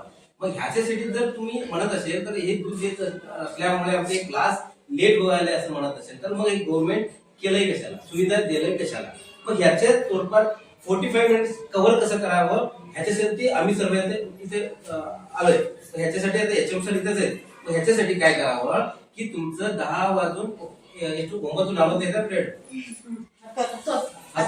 10 वाजून 10 मिनिटाला तुमचं प्रेड प्रेयर चालू होते बरोबर सर. 10 वाजून 10 मिनिटाला प्रेयर चालू होते तर त्याच्या अगोदर दुधाची काहीतरी व्यवस्था होते का. रेडी असते ना. आम्ही चर्चा करायला याच्यात योग्य काय निर्णय होते ते करूया. 10 वाजून 10 मिनिटाला चालू म्हणजे प्रेड असते तर आम्ही 9:30ला या 9ला मुलांना लवकर बोलवून घेऊन त्याला दूध देऊन नंतर प्रेड करायचं ते तरी व्यवस्था करूया. काय हे काय चर्चा करा. गव्हर्नमेंटचं हे नाही म्हणता येत नाही आणि म्हणजे लॉस व्हायला असं म्हणता येत नाही. हे द्यायलाच पाहिजे. हे द्यायचं असेल तर आम्हीच काय तर एसडीएमशी आणि पालकांनी 10ला आमची शाळा आहे म्हटलं तर तुम्ही 9ला या 9:30ला पाठवायचं व्यवस्था करायला पाहिजे. तसंच कर. मी काय म्हणतो त्याच्यासाठी जे वेळ पण द्यावा लागतो शिक्षकांना काही कामांना माणूस नेम असतात. नाही तसं उद्देश नाही सर. सांगायचा उद्देश आमच्याकडे जे शिक्षक कमी आहे शिक्षक हे म्हणे आमच्याकडे शिक्षण 9 पोस्ट आहे. वर्किंग सर 6 आहे. मग ह्याच्यामध्ये जे 1 शिक्षक 2 शिक्षक ह्याच्यामध्ये राहिले मग पुढं शिक्षण 2 वर्ग खाली बसावं लागेल. टोटल किती शिक्षक आहेत. 6 6+1 आहे. मग सर 30ला 1 बरोबर आहे. As per government rule 30 to 35 SSC मध्ये 30 ठेवतो ना. हौदा 30 मुलांना 1 त्यासाठी 6.5 होते 7 बरोबर आहे. नाही क्लास एक राहते सर तसं नाही. हे गव्हर्नमेंट रूल काय म्हणतंय प्रत्येक क्लासला म्हणजे 7 शिक्षक पाहिजे तुम्हाला. 7 क्लास म्हटलं तर कन्नड एक एक्स्ट्रा म्हणजे 8 पाहिजे तुमच्या हिशोबाने पाहिजे ना. बरोबर मग 1 एचएम पाहिजे 9. सर्व पुरवठा गव्हर्नमेंटला करता येत नाही. तसे तुमचे मुलं पण इथं पाठवा ना. मग तुम्ही इथं मुलं 250च्या वर झाले तर ऑटोमॅटिकली तुम्हाला शिक्षण भेटते. ते पण आहे ना सर. कारण की तुमच्यात कमी कमी होत चाललंय. पहिल्याचा स्ट्रेंथ केवढा होता आता नाहीये, आता कमी व्हायलंय. मग गव्हर्नमेंट काय करतंय, किती एक मुलाला किती म्हणजे असं त्या हिशोबाने त्यांनी केलं जाते. मग तुम्ही काय करा, चर्चे वाढले ಇಲ್ಲ ಸರ್ ಏನಾಗಿದೆ ಅವ್ರಿಗೆ ಸೊ ಫಸ್ಟ್ ನಮ್ಮ ಟೀಚರ್ ಇದ್ರಲ್ಲ ಅವ್ರು ಎಕ್ಸ್ಪರ್ಟ್ ಆದ ನಂತರ ಒಮ್ಮೆ ಸಡನ್ ಅಂತ ಚಾರ್ಜ್ ಆಗಿಲ್ಲ ಸೊ ಎಲ್ಲ ಮೇಂಟೆನೆನ್ಸ್ ಕೂಡ ಚಾರ್ಜ್ ಆಗಿಲ್ಲ, ಅವ್ರಿಗೆ ತೊಂದರೆ ಆಗಿದೆ, 100% ಅವ್ರಿಗೆ ತೊಂದರೆ ಆಗಿದೆ. मी मान्य करतो, कारण की अचानकच त्यांच्या हातीमध्ये चावी दिलो आणि तुम्ही गाडी चालवा म्हटलं, गाडी मारता येत नाही, चावी दिल्या गाडी चालवा म्हटलं तर त्रास होणार, हे मान्य करतो. त्याच्यामध्ये काहीतरी तोडगा काढायलाच पाहिजे, नाही इलाज आहे. आता आलंय, आता फर्स्ट मीटिंग आहे सर, तुम्ही आल्यापासून फर्स्ट मीटिंग आहे. मग या फर्स्ट मीटिंग असल्यामुळे त्यांचं काही समस्या आहेत, तुम्ही पण ऐकून घ्या आणि तुमचं काही समस्या आहे ते पण सांगा सरांना. मग काही करून हे शाळा तर चालवायलाच म्हणजे नाही आहे म्हणून तर तोडता येत नाही आहे ना सर. मग तुम्ही एसडीएमसी कमिटीने जास्त त्याच्यात लक्ष घालावं आणि जास्तीत जास्त शाळा कशी प्रगती व्हायची ते तुम्ही पाहणी करावं लागतं. त्यानंतर पहिल्यांदा दुधाच्या वेळ म्हटला, ते दुधाच्या वेळाबद्दल थोडंसं तुम्ही एसडीएमची कमिटीने चर्चा करा. कारण काय होते, लांबची मुलं पण यायला पाहिजे आणि येऊन ते दूध पिऊनच प्रार्थनेला थांबायला पाहिजे, नाहीतर डायरेक्ट प्रार्थनेला थांबतात आणि तो नाही पिला आणि वेस्ट होणार. ते सर्व आहे. मी एक दोन्हीकडनं बॅलन्स व्हावं याच्याबद्दल तुम्ही चर्चा करून घ्या. त्यानंतर सर म्हटले शिक्षकाबद्दल एक म्हटले, त्या शिक्षकाबद्दल आमच्या हातात नाहीये, गव्हर्नमेंटच आम्हाला जो सांगितलेलं आहे की 30 मुलांना एक शिक्षक म्हणून रूल आहे. मग त्याप्रमाणे चला. आणि ज्या वेळेला तुमचा रिक्वेस्ट करा, मी रिक्वेस्ट लिहून घेतो त्याच्याबद्दल काय नाही, पण त्याचा रूल चांगला आहे त्यामुळे इथे एक्स्ट्रा दिलेला आहे. आणि पी टीचर तुम्ही सांगितला 230 ना काय 250 220 या 230 200 200 मुलांना एक पी टीचर झाला असते.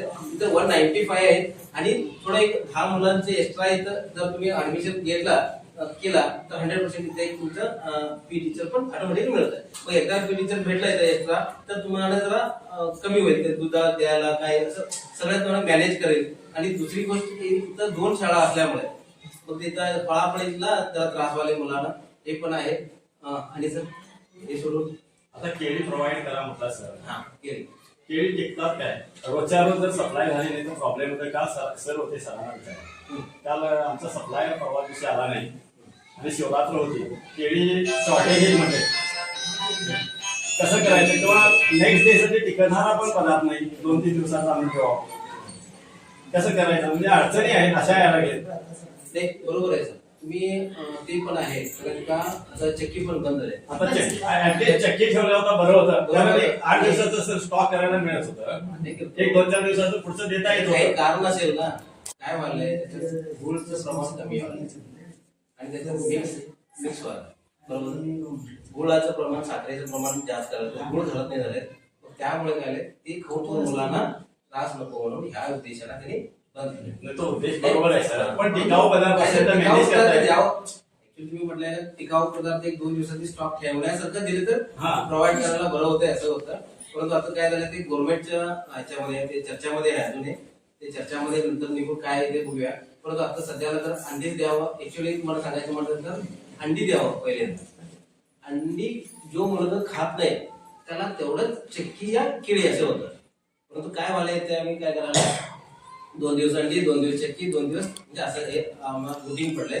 त्यासाठी ते पहिल्यांदा तुम्हाला जास्तीत जास्त अंडी द्यायचा प्रयत्न करायचा. ज्या वेळेला नाईलाज आहे, तो मुलगा खात नसेल नाईलाज आहे त्यावेळेला थोडंसं केळीचं हे करा. अंड्यासाठीच करतो प्रत्येक मुलाला सर, पण तसं आहे मंडेला तर अंडा खाऊ शकत नाही. सोमवारचा आम्ही अंडा देऊ शकतो काय नाही, त्या दिवशी टोटली केळी द्यावी लागतात सर, होय की नाही. आणि काही मुलांना प्रॉब्लेम्स असतात त्यावेळेला आम्ही फोर्स करू शकतो. चालते. तसं असेल तर तुम्ही काय करा, शनिवारी स्टॉक करा, रविवारी स्टॉक करा, सोमवारी तुम्ही द्यायचे प्रयत्न करा. ಬಟ್ ಆನ್ಲೈನ್ ಮಾಡೋ ಮುಂದೆ ಕಂಪಲ್ಸರಿ ತತ್ತಿ आज तुम्ही किती आज पकवायचं असतं सर. आज ಪ್ರೊವೈಡ್ ಮಾಡ್ತೀವಿ ನಾವು ಕೇಳಿ ಮಾಡ್ತೀವಿ ಬಾಳೆಹಣ್ಣು ಮಾಡಿದ್ರು ಕೂಡ ನೀವು ತತ್ತಿನೇ ತೋರಿಸ್ಬೇಕು. ತತ್ತಿನ ತೋರಿಸ್ಬೇಕು ಸರ್, ಈಗ ಆನ್ಲೈನ್ ತಗೊಳ್ಳಲ್ಲ ತಗೊಳ್ಳ ಮತ್ತು ನೀವು ಅದು ಆಯ್ತು आणि घरी शाळेचं नाव घालतात सर, ತತ್ತಿನ पाठवलं नाही. ಲೆಕ್ಕದಲ್ಲಿ वेळेत पाठवला नाही तर तिकडनं आणि मेसेज येतो 12च्या आत पाठवलं. 12च्या आत पाठवला नाही का खूप अडचणी आहेत सर. या ऑनलाईनलाच वेळ झाला आता सर. जो रूल आहे ते काय करता येत नाही, तर नाही म्हणता येत नाही, ते काय करता येत नाही म्हणत नाही आम्ही आहे तर खरं सांगू सर, आमचे शिक्षक पूर्ण वेळ शाळेसाठी द्यायला आम्ही तयार आहे. पण इथं आमची पॉवर कमी पडायला होय, होय. लागली या त्या शिकवायला online पाहिजे, ऑनलाईन करायला पाहिजे, मुलांना काय शिकवणार ते थोडस हा मग आम्हाला तुम्ही शिक्षणाची काय करा? गरज नाही बस. हा? शिक्षणाची गरज नाही. आता एक नॉर्मली उदाहरण घेतो सर. सर ज्या दिवशी पासून आले सोमवारपासून मी माझ्या वर्गात पाय ठेवलो नाही सर. माझं मला वाईट वाटतंय पोरांकडे बघून. करायचं काय? आणि त्या पालकांनी तर काय विचार करायचा, आज बाळ काय शिकून आलास म्हटलं मुलांनी, तर मुलांनी सांगायचं काय? आता माझे 4 डेज गेले की नाही, अशा असंख्य योजना आल्या सर. लास्ट वीक कलिका हवा होतं, 3 शिक्षक पाठवा म्हणतो, 4 दिवस गेले तिकडे. मग हे कसं सर? त्या योजना खरोखरच जिथपर्यंत पाहिजे तिथपर्यंत ठेवा. तुम्ही रागान सर बोलायला नाही, बोलू नाही, नका. नाही. ते फेस काय पाहिजे फेस पण आता ह्या महिन्यात आपण फेस केलं हे. हे बघा, आम्ही 3 शिक्षक गेले, उरले 4. 2 तिथं 2 इथं. ह्या 2 शिक्षकांनी हजऱ्या भरायचं, तांदूळ मोजून द्यायची, अंडी मोजायची, काय मुलांना शिकवायचं, काय त्या मुलांना शांत बसवायचं. हा प्रश्न यायला लागला सर. त्याच्यात कसं झालंय, 2 क्लास झाल्यामुळे तर आहे तर. मग पाच मग ही समस्या दिसते तुम्हाला. फक्त बाहेर ते बसणाऱ्या माणसांना काय वाटतं की सर इकडे टीव्ही खेळाले, मुलं अशीच आहेत, ओरडाले. मग हे आणि आम्हीच ऐकून घ्यायचं. इथं अनेक 2 क्लास जागा नाही.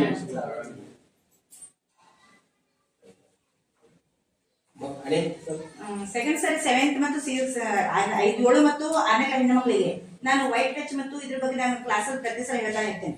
ಪ್ರತಿಯೊಬ್ಬರಿಗೆ ಡೀಟೇಲ್ಸ್ ಸೆಕೆಂಡ್ ಅವ್ರಿಗೆ ನಾವು ಹೇಳಿದ್ರೆ. ಮಂತ್ಲಿ ಏನ್ ಪ್ರಾಬ್ಲಮ್ ಬರ್ತದ ಆ ಟೈಮಿಗೆ ಸಹಿತ ನಾನು ಕ್ಲಿಯರ್ ಆಗಿ ಹೇಳಿದ್ದೀನಿ ಸರ್. ಮೇಡಮ್ ಒಂದು ಫೋಟೋ ಮತ್ತು ಒಂದು ಬುಕ್ ಕೊಡ್ಬೇಕು. ಇದೆ ಸರ್, ಇದು ಕಿಶೋರಿ ಇದ್ರದ ಒಂದು ಬುಕ್ ಇದೆ ಸರ್. ಟೀಚರ್ ಹೇಳಿದ್ರು ಕೇಳ್ಬೇಕಷ್ಟೇ, ಅದು ಮಾಡಿದ್ದೇವೆ ಸರ್. ಅದು ಫೋಟೋ ಇದೆ ಸರ್. ಸೆಕೆಂಡ್ ಅವರಿಗೆ ಮಂತ್ಲಿ ನಾವು ಶುಚಿ ಕೊಡೋ ಮುಂದ ಅವ್ರಿಗೆ ಅದನ್ನ ಯೂಸ್ ಮಾಡ್ಬೇಕು ನಿಮಗೆ ಅದ್ರ ಬಗ್ಗೆ ಸರ್ ಡೀಟೇಲ್ಸ್ ಸೆಕೆಂಡ್ ಆ ಕಡೆ ಇರ್ತೇನೆ, ನಾನು ಡೀಟೇಲ್ಸ್ ಹೇಳಿದ್ದೀನಿ ಸರ್. ಆಯ್ತು, ಅದು ಆಮೇಲೆ ಅವ್ರಿಗೆ ಏನು ಅದನ್ನ ಹೇಳಿ. ಫ್ರೀ ಆಫ್ ಕಾಲೇಜ್ ಬರ್ತದಲ್ಲ, ಹಾ. ಅದು ಕೊಟ್ಟಿದ್ದು ಫೋಟೋ ಗಿಫ್ಟ್ ಮಾಡ್ಕೊಂಡು ಕೊಟ್ಟಿದ್ದೀನಿ ಫೋಟೋ ಇದೆ. ಸೆಕೆಂಡ್ ಸರ್ ನಾವು ಬ್ಯಾಡ್ ಟಚ್ ಮತ್ತು ಗುಡ್ ಟಚ್ ಅದ್ರ ಬಗ್ಗೆ ನಾನು ಡೀಟೇಲ್ಸ್ ಹೇಳ್ತಾನೆ ಇರ್ತೇವೆ. ಮತ್ತೆ ಹೆಂಗ್ ಬಿಹೇವ್ ಮಾಡ್ಬೇಕು ಹುಡುಗರ ಜೊತೆ, ಹೊರಗಡೆ ಪೇರೆಂಟ್ಸ್, ಇವನ್ ಪೇರೆಂಟ್ಸ್ ಜೊತೆ, ಬ್ರದರ್ಸ್ ಸಿಸ್ಟರ್ ಜೊತೆ ಸಹಿತ ಯಾವ ರೀತಿ ಬಿಹೇವ್ ಮಾಡ್ಬೇಕು ನಾನು ಕ್ಲಾಸ್ ಹೇಳಿದ್ದೀನಿ ಸರ್ ಡೀಟೇಲ್ಸ್. काय सर? आणि तुमचं काय समस्या आहे? बोललं तर बोला. शिक्षक जर एखादा मिळाला तर बरं. ते आता हे चाललंय सर. आता कसं होतं, पहिला पीएच होती त्याच्यामुळे कसं होतं, सगळं मेंटेन तरी करत होते. नाही सर, म्हणजे मुलांना वाटत नाही. ते म्हटलंय का एक एक्स्ट्रा एक शिक्षक मिळत आहे, त्याच्यात काय करायला नुसता एक 10 मुलांचे ऍडमिशन एक्स्ट्रा करा, 200 फार करा, पण एक शिक्षक ऑटोमॅटिक मिळतो. ते तेवढं तरी आता तुम्ही- रिअली सांगू सर, आम्ही धडपड पाय घासलो तरी पण वाढणार नाही कुठल्याही सरकारी शाळेतला. याचा सर्वे केलो मी सर. कारण सरकारी शाळांमध्ये योजनांमुळे गुणवत्तायुक्त विद्यार्थी बनवण्यात येणाऱ्या अडचणी बघितल्या तर खूप अडचणी आहेत. म्हणजे योजना म्हटलं तर हे, म्हणजे आमचं हे सध्या आता आमच्या शाळेची समस्या आहे, अशा अनेक शाळांमध्ये आहेत सर असं. त्यामुळे आम्ही पटसंख्या वाढवायला एवढा प्रयत्न करायला लागलोय, पण तिथं पोहोचणं अशक्य पडायला लागलो सर. अपुरे पडायला लागलो सर. आता पहिले इथं पॅरेंट्स आहेत, इथं पॅरेंट्सना विचारा तुम्ही, आमच्या शाळेत शिक्षण देतात की नाही? बरोबर आहे, देतो आम्ही, सगळं आहे. पण काही पॅरेंट्सचा दृष्टिकोन पण बदललेला आहे सर. म्हणजे काहीतरी विचार करतात गव्हर्नमेंट शाळेमध्ये व्यवस्थित शाळा शिकवत नाहीत. हा असे अडचणी आहेत सर. आता ऍक्च्युली इथं जी आहेत उपस्थिती मंडळी आमच्या बरोबर कायम असतात सर. नाही तर आजच आहे तसं नाही, कधीही बोलवा, कुठल्याही कामाला बोलवा असतात. चांगली गोष्ट. अशी काय विचार आलं हे गव्हर्नमेंटच्या स्कूलमध्ये? आता ते काय आम्ही सांगू शकत नाही कशामध्ये, पण पॅरेंट्सचं पण काही म्हणजे आम्ही दृष्टिकोन बदलणं अशक्य आहे. नाही, माझं म्हणणं की आता मी गव्हर्नमेंट शाळेला माझी मुलांना पठवायचं असेल तर मी विचार करायला व्यवस्थित शिक्षण भेटत नाही झालं. हा ಸರ್ ಕಾರಣ ಅಂತಂದ್ರೆ ಈಗ ನಮ್ದೇ ಎಕ್ಸಾಂಪಲ್ ಒಂದು ಸ್ಕೂಲ್ ಸರ್, ಮಕ್ಕಳಿಗೆ ಆಡ್ಲಿಕ್ಕೆ ಎಲ್ಲೂ ಸ್ಪೇಸ್ ಇಲ್ಲ. ಒಂದು 5 ಮಿನಿಟ್ಸ್ ಮಕ್ಕಳಿಗೆ, ಸಣ್ಣ ಮಕ್ಕಳಿದ್ದಾರೆ, ನಾವು ಹೊರಗೆ ಕ್ಲಾಸ್ ಕೂರ್ಸ್ಕೊಳ್ಳೋಕೆ ಸಾಧ್ಯ ಇಲ್ಲ, ಸ್ವಲ್ಪ ಹೊರಗಡೆ ಬಿಡ್ಬೇಕಾಗ್ತದೆ. ಸೊ ಮಕ್ಕಳು ಎಷ್ಟೇ ಬೇಡ ಸ್ವಲ್ಪ ರಸ್ತೆಗಳು ಹೋಗಿರ್ತಾರೆ. ನಮ್ಮ ಪೇರೆಂಟ್ಸ್ ಅಲ್ಲಿ ಕೂತಿರ್ತಾರೆ, ಅವ್ರೇನ್ ವಿಚಾರ ಮಾಡ್ತಾರ, ಶಿಕ್ಷಕರು ಮಕ್ಕಳಿಗೆ ಲಕ್ಷ್ಯ ಕೊಡ್ತಾ ಇಲ್ಲ, ಮಕ್ಕಳನ್ನ ಹೊರಗಡೆ ಬಿಟ್ಟಿದ್ದಾರೆ. ಸೆಕೆಂಡ್ ಒನ್, ಈ ಯೂರಿನ್ ನಮ್ದು ಟಾಯ್ಲೆಟ್ ಪ್ರಾಬ್ಲಮ್ ಇದೆ. 1 to 4 ಮಕ್ಕಳಿಗೆ ನಾವು 10 ಮಿನಿಟ್ಸ್ ಕವರ್ ಮಾಡಲಿಕ್ಕೆ ಸಾಧ್ಯ ಇಲ್ಲ. ಒಂದು 25 ಮಿನಿಟ್ಸ್ ಹೊರಗಡೆ ಬಿಡ್ಬೇಕಾಗ್ತದೆ. ಪೇರೆಂಟ್ಸ್ ವಿಚಾರ ಮಾಡ್ತಾರೆ, ಮಕ್ಕಳನ್ನ ಹೊರಗಡೆ ಬಿಟ್ಟಿದ್ದಾರೆ. ಸೊ ಈ ರೀತಿಯಾದಂತ ಮಕ್ಕಳಲ್ಲಿ ಭಾವನೆ ಆಟೋಮೆಟಿಕ್ ಬರ್ತಾ ಇದೆ. ಎಷ್ಟು ವರ್ಷ ಇರ್ತೀವಿ ಶಾಲೆ ಇದು ಸರ್ ಬಹಳ ವರ್ಷದ ನಮ್ಮಲ್ಲಿ ಇದೆ ಸರ್. ರೂಮ್ಸ್ ಓಲ್ಡ್ ಇತ್ತು, ಈಗ ನ್ಯೂ ಆಗಿದೆ. ಬಟ್ ಯಾವಾಗಲೂ ಟಾಯ್ಲೆಟ್ ಪ್ರಾಬ್ಲಮ್ ಇದೆ ಕಂಟಿನ್ಯೂ. ಅಲ್ಲ, ಇಷ್ಟೊಂದು ಬಿಲ್ಡಿಂಗ್ ಕಟ್ಟಿದರೆ ಇದೊಂದು ಟಾಯ್ಲೆಟ್ ಕಟ್ಟಿಗೆ ಕೆಲಸ ಜಾಗದ ಜಾಸ್ತಿ ಮಕ್ಕಳಿಗೆ ಮತ್ತೆ ಸಣ್ಣ ಮಕ್ಕಳಿಗೆ ಆಡ್ಲಿಕ್ಕೆ ಬಿಡ್ಲಿಕ್ಕೆ ಗ್ರೌಂಡ್ ಇಲ್ಲ, ಸರ್ಕಾರಿ ಯಾವುದೂ ಇಲ್ಲ ಸರ್. ಹೀಗಾಗಿ ಏನಾಗಿದೆ, ಪೇರೆಂಟ್ಸಿಗೆ ಈ ಭಾವನೆ ಬರೋದು ಸಹಜ ಇದೆ सर. सर हे सगळ्या अडचणी बघून सावकारने शाळेला जागा दिली, 20 गुंठे जागा दिली आणि तिथं तिकडची इमारत उभी आहे सर. कुठलीही अपेक्षा नसताना तर शाळेसाठी त्यांनी एवढं मोठं योगदान दिलेलं आम्हाला. ಒಳ್ಳೇದು ಒಳ್ಳೆ ವಿಚಾರ. ಯಾಕಂದ್ರೆ ಶಿಕ್ಷಣ ಯಾರು ದುಡ್ಡು ಎಲ್ಲಾ ಕಡೆ ಇರ್ತದೆ, ಕೊಡೋದು ಮನಸ್ಸಾಗಬೇಕು. ಬಟ್ ಆ ವಿಚಾರ ಇಟ್ಕೊಂಡು 2 ಕ್ಲಾಸ್ ಕೂಡ ಅಲ್ಲೇ ಮಾಡಿದ್ರೆ ಅಲ್ಲೇ ಮತ್ತೊಂದು 2 ಬಿಲ್ಡಿಂಗ್ ಆಗಲ್ಲ.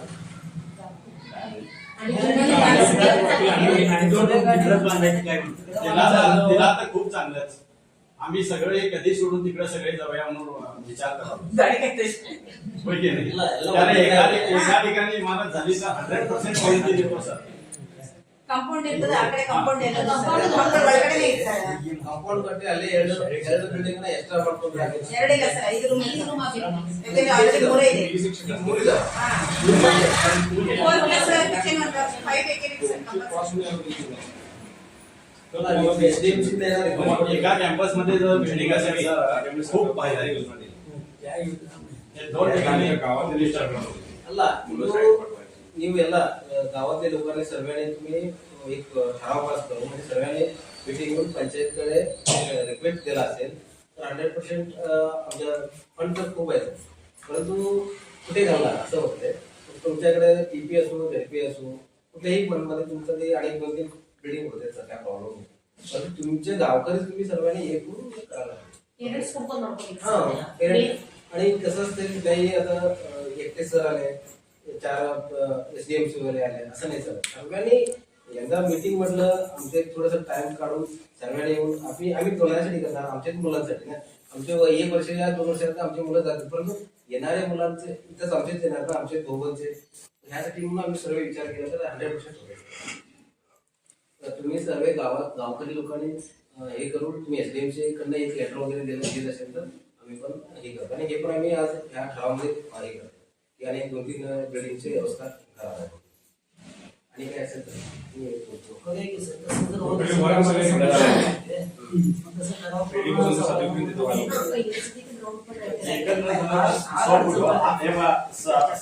त्यांनी राहतील, आम्ही राहील, तुम्ही राहणार नाही. पण एकत्र इमारत असेल तर त्याचा तुम्ही जो म्हणाला बरोबर आहे. जसे इथं दोघी दोघी तिकडे त्या टायमावर झाले, त्यांना वाढायला पण वेगळ्या मुलांना 8 तास होते. इथून जेवण पण काही सर एक दिवस लेट झाले या त्यांचे रजे होते तर दुसरे टीचर तवाचे जाऊन क्लास घेते. इथनं तिकडे इथून जायचं म्हटलं तर चालत किंवा 10 मिनिटं जातात. इथून क्लास मध्ये जरा म्हणजे ते येतंय. आणि इथं एक याच्यामुळे एक एचएम इथून दुसऱ्या क्लासमध्ये कधी गेलेले बघितलेच नाही. इथून जायचे, स्वयंपाक करून जायचे, स्वयंपाक ऑनलाईन करायचे, इथं करायचे, ते हे आलं ते आलं चालूच त्यांचं काम. तेवढा वेळ काम लागतंय तेवढं नाही म्हणत नाही, काम भरपूर आहे. काम होते आम्ही म्हणतोय हिची, परंतु तिथे कसं आहे 1 क्लास पण अटेंड करता. आणि हे जर एक माणूस कम्प्लिटली त्याच्यात पाहिजे आणि सरकारी इथं आलेले सर्व पालक आणि जिल्हा परिषदेचे अधिकारी, तालुका अधिकारी, शिक्षक, विद्यार्थी, त्याचा पालक आलेले.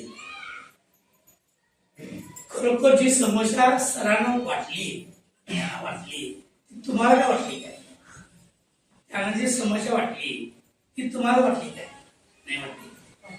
5 विद्यार्थी असू दे, 1 विद्यार्थी असू दे, 100 विद्यार्थी असू दे, एखाद्या विद्यार्थ्याला जर आपलं नाव लिहिता येत नसेल तर त्याचं भवितव्य बाधक नाही. त्या विद्यार्थ्याचं कुणाचा, तो विद्यार्थी कुणाचा असू दे, पण त्या मुलाचं जीवन बाद कशासाठी होत आहे त्याच्यावरती विचार करण्यासाठी पालकांनी भाग घेतला पाहिजे जास्तीत जास्त. आणि विद्यार्थी आईचं जास्त ऐकतोय, बापापेक्षा आईचं जास्त ऐकतोय विद्यार्थी, तर त्याच्यावर लक्ष द्यायला पाहिजे. माझा विद्यार्थी जो काय शाळेमध्ये जातो का नाही, बसतो का नाही, आणि पालक नाव भरवल्यानंतर पालकांचा विद्यार्थी आहे तो पालक यायला पाहिजे, इथे यायला पाहिजे. तो मला सांगून डोकं पडलं. आणि सरांनी काय सांगितले, एसडीएमची 18 सदस्य आहेत, 26 नंबर 3 झाले होते सदस्य, 3च होते. मग सदस्य घेऊन फायदा काय, शाळा सुधारणे कमिटी आहे, ते नावच शाळा सुधार कमिटी आहे. जर कमिटी जर मागे असेल तर सुधारणार शाळा. शाळा सुधारते लोक पुढे यायला पाहिजेत, त्याच्यात शिक्षक यायला पाहिजेत, त्याच्यात विद्यार्थी यायला पाहिजे. मग हे ज्या कमिटीनं शाळेमध्ये जे प्रॉब्लेम आहेत ते कमिटीनं लक्षात घ्यायला पाहिजे आणि कमिटी मिटिंग करायला पाहिजे की आधी पैसे वाचून दाखवले. जिथं पैसे येतात तिथं खर्च असतो. खर्च काय करतात, जी 100 रुपये आले ते 100 रुपये बरोबर वजाबाकी करून 100 रुपये खर्चापासून मी सुटतो. हे अध्यक्षाचं काम, अध्यक्षाचं काम, शिक्षकाचं काम असतं, ते करतात. मग आता वाचून माहित का, परंतु ते खरोखर किती खर्च झाले, कशासाठी झाले हे जर बघायचं असेल तर शाळेच्या कमिटीच्या सर्व सदस्यांनी त्या कमिटीला विचारलं पाहिजे, कमिटीला माहिती द्यायला पाहिजे. अध्यक्ष काय करतोय, शिक्षक काय करतात हे कमिटीला माहिती द्यायला पाहिजे, कमिटीनं लक्ष द्यायला पाहिजे. मी फक्त कमिटीचे सदस्य म्हणणार शेताकडे जाणार, मी सदस्य म्हणणार कामात जाणार, मीटिंग आई किंवा वडील सही करतात चालते. या ज्या मुलाचा पाप लागतोय तो त्या कमिटीला, शिक्षकांना, सगळ्यांना. म्हणून सरांना राग आला की आमच्या शाळेमध्ये कुठला विद्यार्थी असला नाहीये.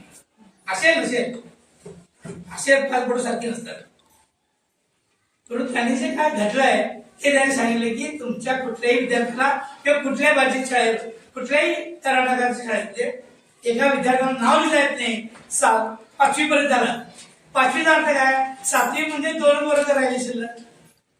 मग त्याचं जीवन बाकी मुलाचं असू देत, मुलीचं असू देत. म्हणून त्याच्यासाठी पालकांनी आणि शिक्षक जे आमची कमिटी आहे त्याने लक्ष देऊन काम केलं पाहिजे. आता सरांना काय, एक शिक्षक 2 शिक्षक जास्ती पाहिजे, पण त्याच्याकडे किती आहेत, 195 विद्यार्थी. 195 विद्यार्थी म्हणजे 30 विद्यार्थ्यांना एक शिक्षक, त्यांच्या हिशोब बरोबर आहे. हे फक्त त्यांचा नियम सांगतो. परंतु त्यांना जे शिक्षक मध्ये 6 शिक्षक असतील तर 2 किंवा 3 किंवा बाहेर कुठल्या मिटिंगला बोलवा, ते लिहा, हे लिहा, हे त्यांना ते काम असते. ते त्यांचे काम करायला गेले, तुमचे विद्यार्थी इथं खाली बसले तेव्हा त्यांच्या स्कीम आहे. गव्हर्नमेंट तुमच्या मुलांना अन्न पाणी देण्यासाठी खर्च केलेला आहे, तर त्याचा उपयोग करायला पाहिजे. ते भ्रष्टाचार करून त्याच्यात मिसळ उरले. आता त्यांनी सांगा चक्कीमध्ये मिसळने काय कळलं, मिसळमध्ये गुळ प्रमाण कमी आहे, साखर थोडी घाला, थोडं खोबरं घाला, थोडं दुसरं घाला, थोडस डाळीमध्ये 2-3 नमुने असतात, डाळीची डाळ नाही असं त्याच्यामध्ये, म्हणून चक्की बंद केल्याने आणखी केळी दिली. केळी 2 लेट झाली की ती बाजूचा सराचं म्हणणं आहे. मग केळी जो आणतोय तिथं कुणावर एकामेकावर वचन राहिलेला नाही आहे. ह्या लोकांचा अधिकारी सगळे अधिकारी तेच असतात. तो त्याला भेटतो, तो त्याला भेटतो, तो त्याला भेटतो, हो म्हणते जातात ते गाडी नासली म्हणून गाडी गायची. ते त्यांचं जात नाही, त्यांचं जात नाही, तुमचं जात नाही, ते विद्यार्थी उपाशी राहतात. म्हणून कुठली स्कीम किंवा कुठलाही विद्यार्थी धडकणं गावच्या ज्या माणसावर जबाबदारी आहे, आता या कमिटीवर जबाबदारी आहे, ती कमिटीने जबाबदारी पार केला पाहिजे. आमच्या गावामध्ये जे इंग्लिश शाळेला, कन्नड शाळेला विद्यार्थी झाले त्यांना अडवायला पाहिजे, त्यांना सांगायला पाहिजे आमच्या सरकारी शाळेमध्ये स्कीमा चांगल्या आहेत, मुलांना जेवण आहे, 10वीपर्यंत जेवण आहे, सर्व फी फ्री आहे. मग त्या लोकांना सांगून या कमिटीच्या सर्व लोकांना पालकांना बोलवून पालक विद्यार्थी वाटले पी शिक्षण आमचे होते ते का गेले, ट्रान्सफर करून तर का गेले, मग तुम्ही सोडला कसं. मग त्याच्यावरती कमिटीनं आणि शिक्षकांनी त्याला सोडलं नको होतं. आम्हाला गरज आहे त्यांची, आम्ही दिला आणि पाठ लागणार द्या म्हणून, मग ते चूक होते. मग त्यासाठी कमिटीचं काम आहे. शिक्षक आपला दाताला पाठवणार आणि नंतर रडत बसला. ही पद्धत तिथं झालेली आहे. त्यासाठी 195 विद्यार्थी आहेत. ते 100, 210, 200, 250, 200, 250 पर्यंत विद्यार्थी असले तर शिक्षक वाढतील. वाढल्यानंतर सगळ्यांच्या समस्या दूर होतील. आणि ज्या पाण्याच्या समस्या आहेत, इतर समस्या आहेत, हा समस्या आहेत, त्यासाठी सर्व पालकांनी येऊन एकामेकाचे प्रश्न विचारून आपल्या विद्यार्थ्यांचं चांगलं होईल, चांगलं मिळेल असं कल्पनातून सगळ्यांनी यावा आणि सगळे कार्यक्रम करा.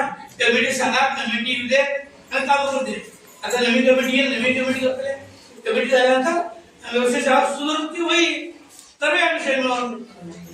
त्यासाठी सर्वे आणि पालक मिळाल्या दिवशी सर्वांनी आपापल्या समस्या, तुमच्या विद्यार्थी पालक काय समस्या आहेत त्या सांगणं पाहिजे शिक्षकांना आणि वडील सांगलं पाहिजे. मग सगळ्या अशा समस्या असतात.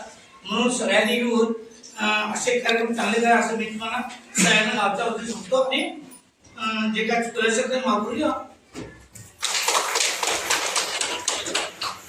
आणि तुमच्या काय समस्या असेल जेवणाबद्दल काही समस्या असतात हे जेवण केल्याने कधी तर त्याला काय समस्या मुलं जेवतात त्यांनी वाटका देत जातात.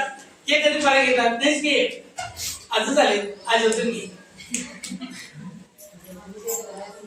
टीचर सर्वांना वाढा एक जेवण व्यवस्थित होते. मी नाही बघितलं मुलं सांगते नाही जेवण चांगलं काही केलं की जेवण हे जेवण चांगलं आहे.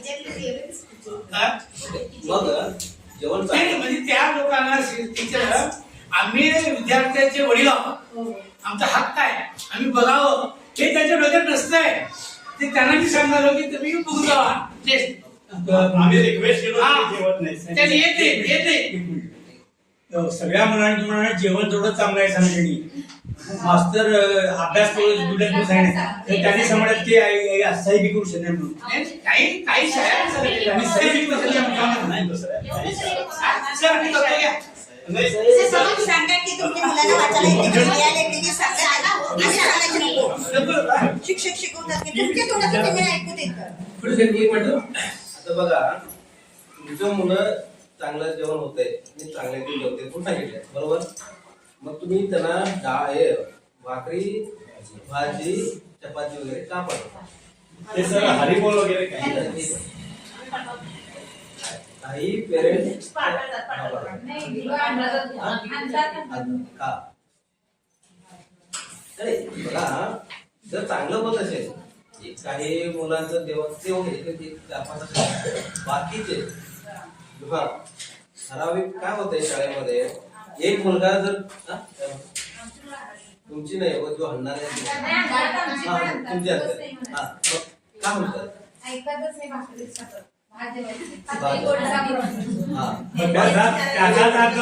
जेवण चांगलं नाही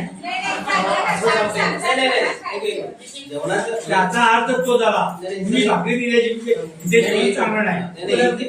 त्याचे दोन विषय होते दोन्हीकडे म्हणायचं नाही एकीकडे कुठे म्हणायचं नाही. वडील एक मिनिट तुम्ही पाठवून देता ते मुलं काय करते भाकरीवर आवड भाकरी खाल्यानंतर भात आमटी पण इथे जेवते. परंतु जेवायचं जो अन्न जेवताय तो मुलगा दुपारचं जर भात भाकरी नसेल भाकरी चपाती जर नाही खात नुसतं अन्न तेवढं खात असेल जास्त जास्त जेवते बरोबर आहे ना. ज्या वेळेला भात आणि भाकरी आणते त्यावेळेला काय करते कमी जेवते. जेवते नाही जेवत नाही म्हणत नाही जेवते कमी जेवते. कमी जेवते तर एक तर इथं गव्हर्नमेंटचं तांदूळ जोग आहे सर्व स्वयंपाकला जोग काही लागते सर्व वेट होते का नाही बरोबर आहे ना. मग एक तर गटरीला जाणार तर तुम्हाला पण काय नाही त्या मुलांना पण काय नाही. मग तुम्ही सर्व एसडीएमची कमिटीने तुम्ही एक निर्णय घ्यायला पाहिजे की मुलांना तुम्ही द्यायचं बंद करा. आणि ज्या वेळेला तुम्ही द्यायचं बंद करता त्यावेळेला तो मुलगा तुम्हाला खरोखर सांगतोय की जेवण चांगलं आहे या नाही.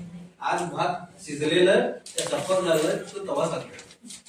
ज्या वेळेला तो भाकरी खाल्ल्यानंतर थोडं जेवायचं असते सर्व म्हणून थोडं जेवतंय त्यावेळेला त्याला कळत नाही आणि ऑलरेडी पोट भरलेलं असतं. त्यासाठी तुम्ही पहिल्यांदा पालकांनी द्यायचं बंद करा.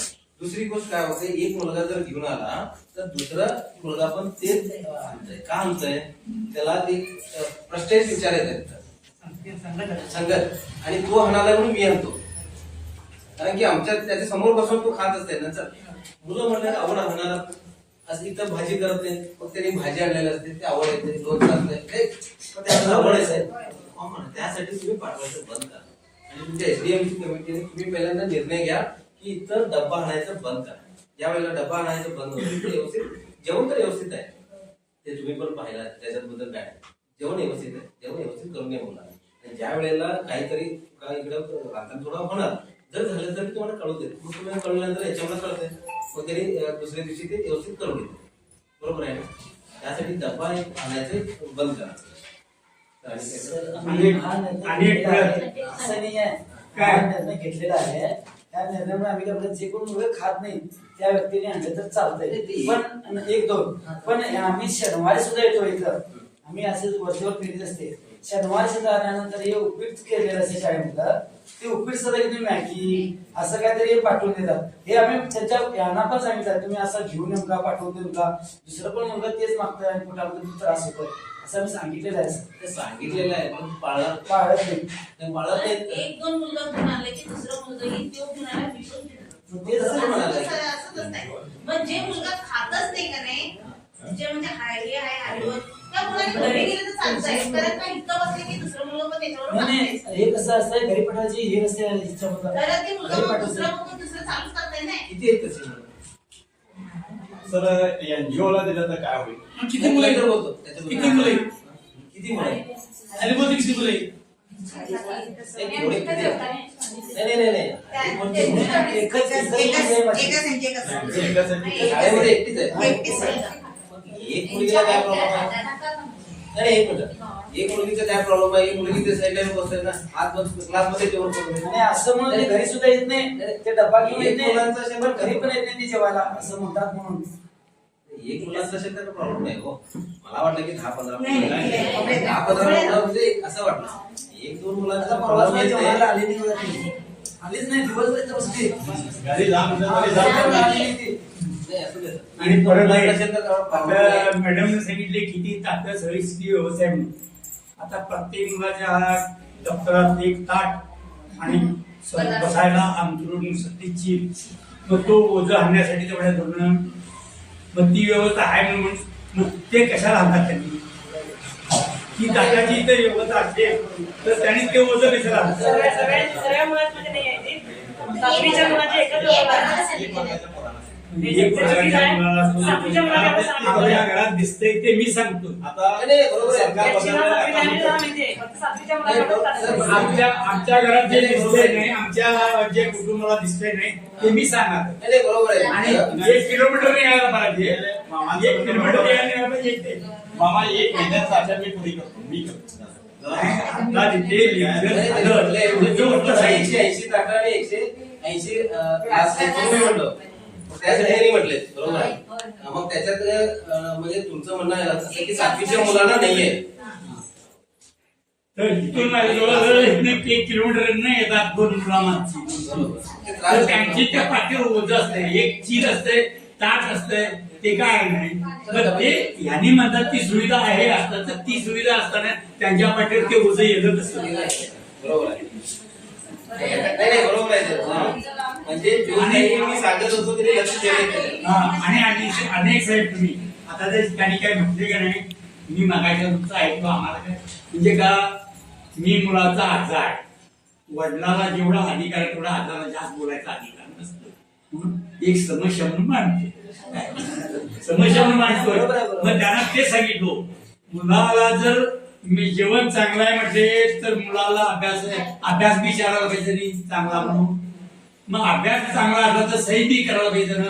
मग तुम्ही म्हटला मुलाला सही करत नाही, अभ्यास म्हणजे ह्या मुलांच्या आया नुसतं जेवण तेवढंच विचारतात, अभ्यास केले का नाही विचारतच नाही.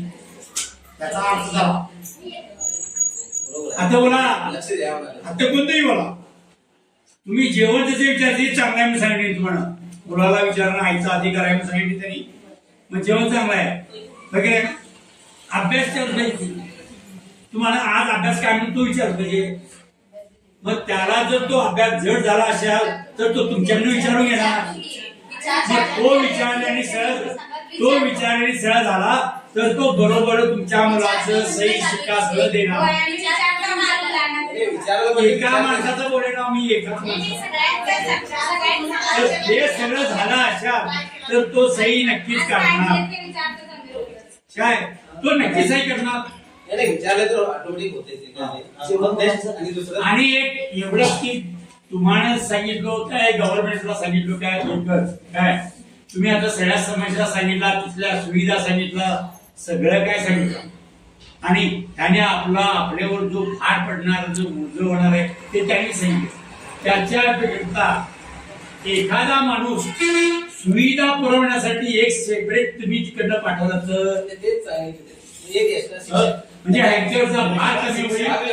भार कमी होईल शिक्षण वाढेल. योजनांसाठी एक माणूस असला त्याचं त्यांनाच बघायचं ते सगळं त्याच्यातच बघायचं. सगळ्या सुविधा पुरवायचा म्हणजे शाळेचा समस्या शाळेत संपवतील त्याची समस्या तो संपतील. मुलांचा आहार मिळेल गव्हर्नमेंटच्या स्कीमा व्यवस्थित हे होतील. जे आहे ते सगळं त्यांचं त्यांनी सांभाळून त्याचं आमच्यात नको आहे. बरोबर नाही. कारण तिथं आता आमच्या सोबत असणारे आहेच ते त्यांना विचारा आम्ही काय करतो शाळेसाठी. आणि सगळ्यात मोठं 18 सीट आहे तिथे तुम्ही का जाऊ नये त्या लोकांना. नाही तर उद्यापर्यंत मिटिंगात आम्ही ना म्हणा.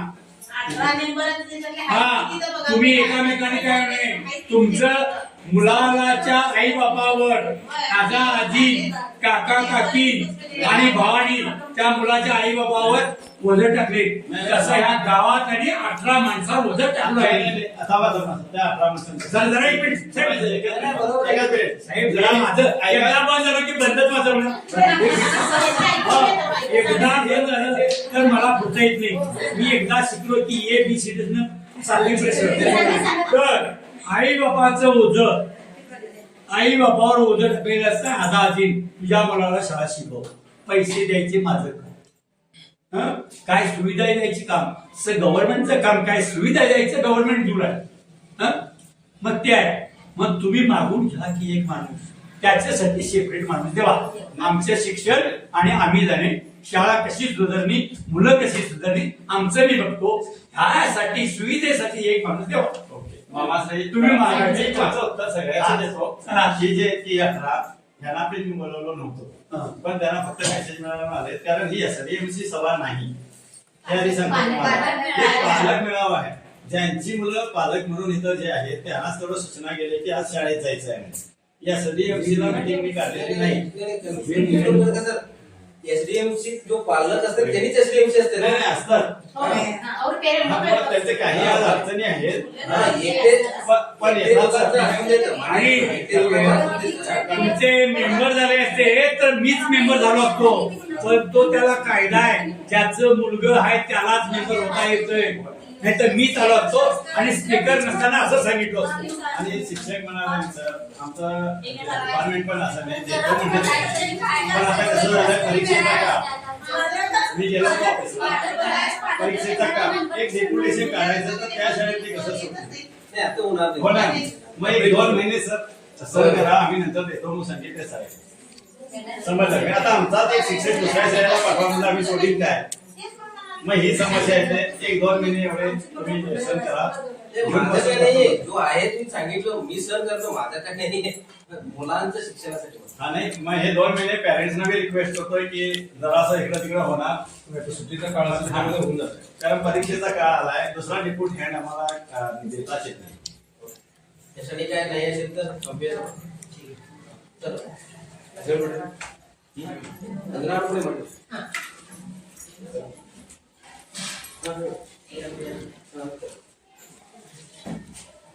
त्यानंतर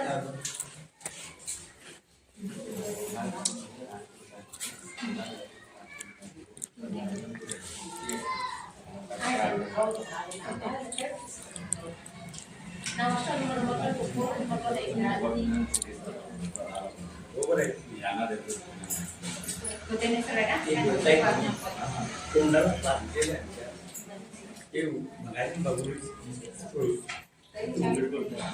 तिसऱ्या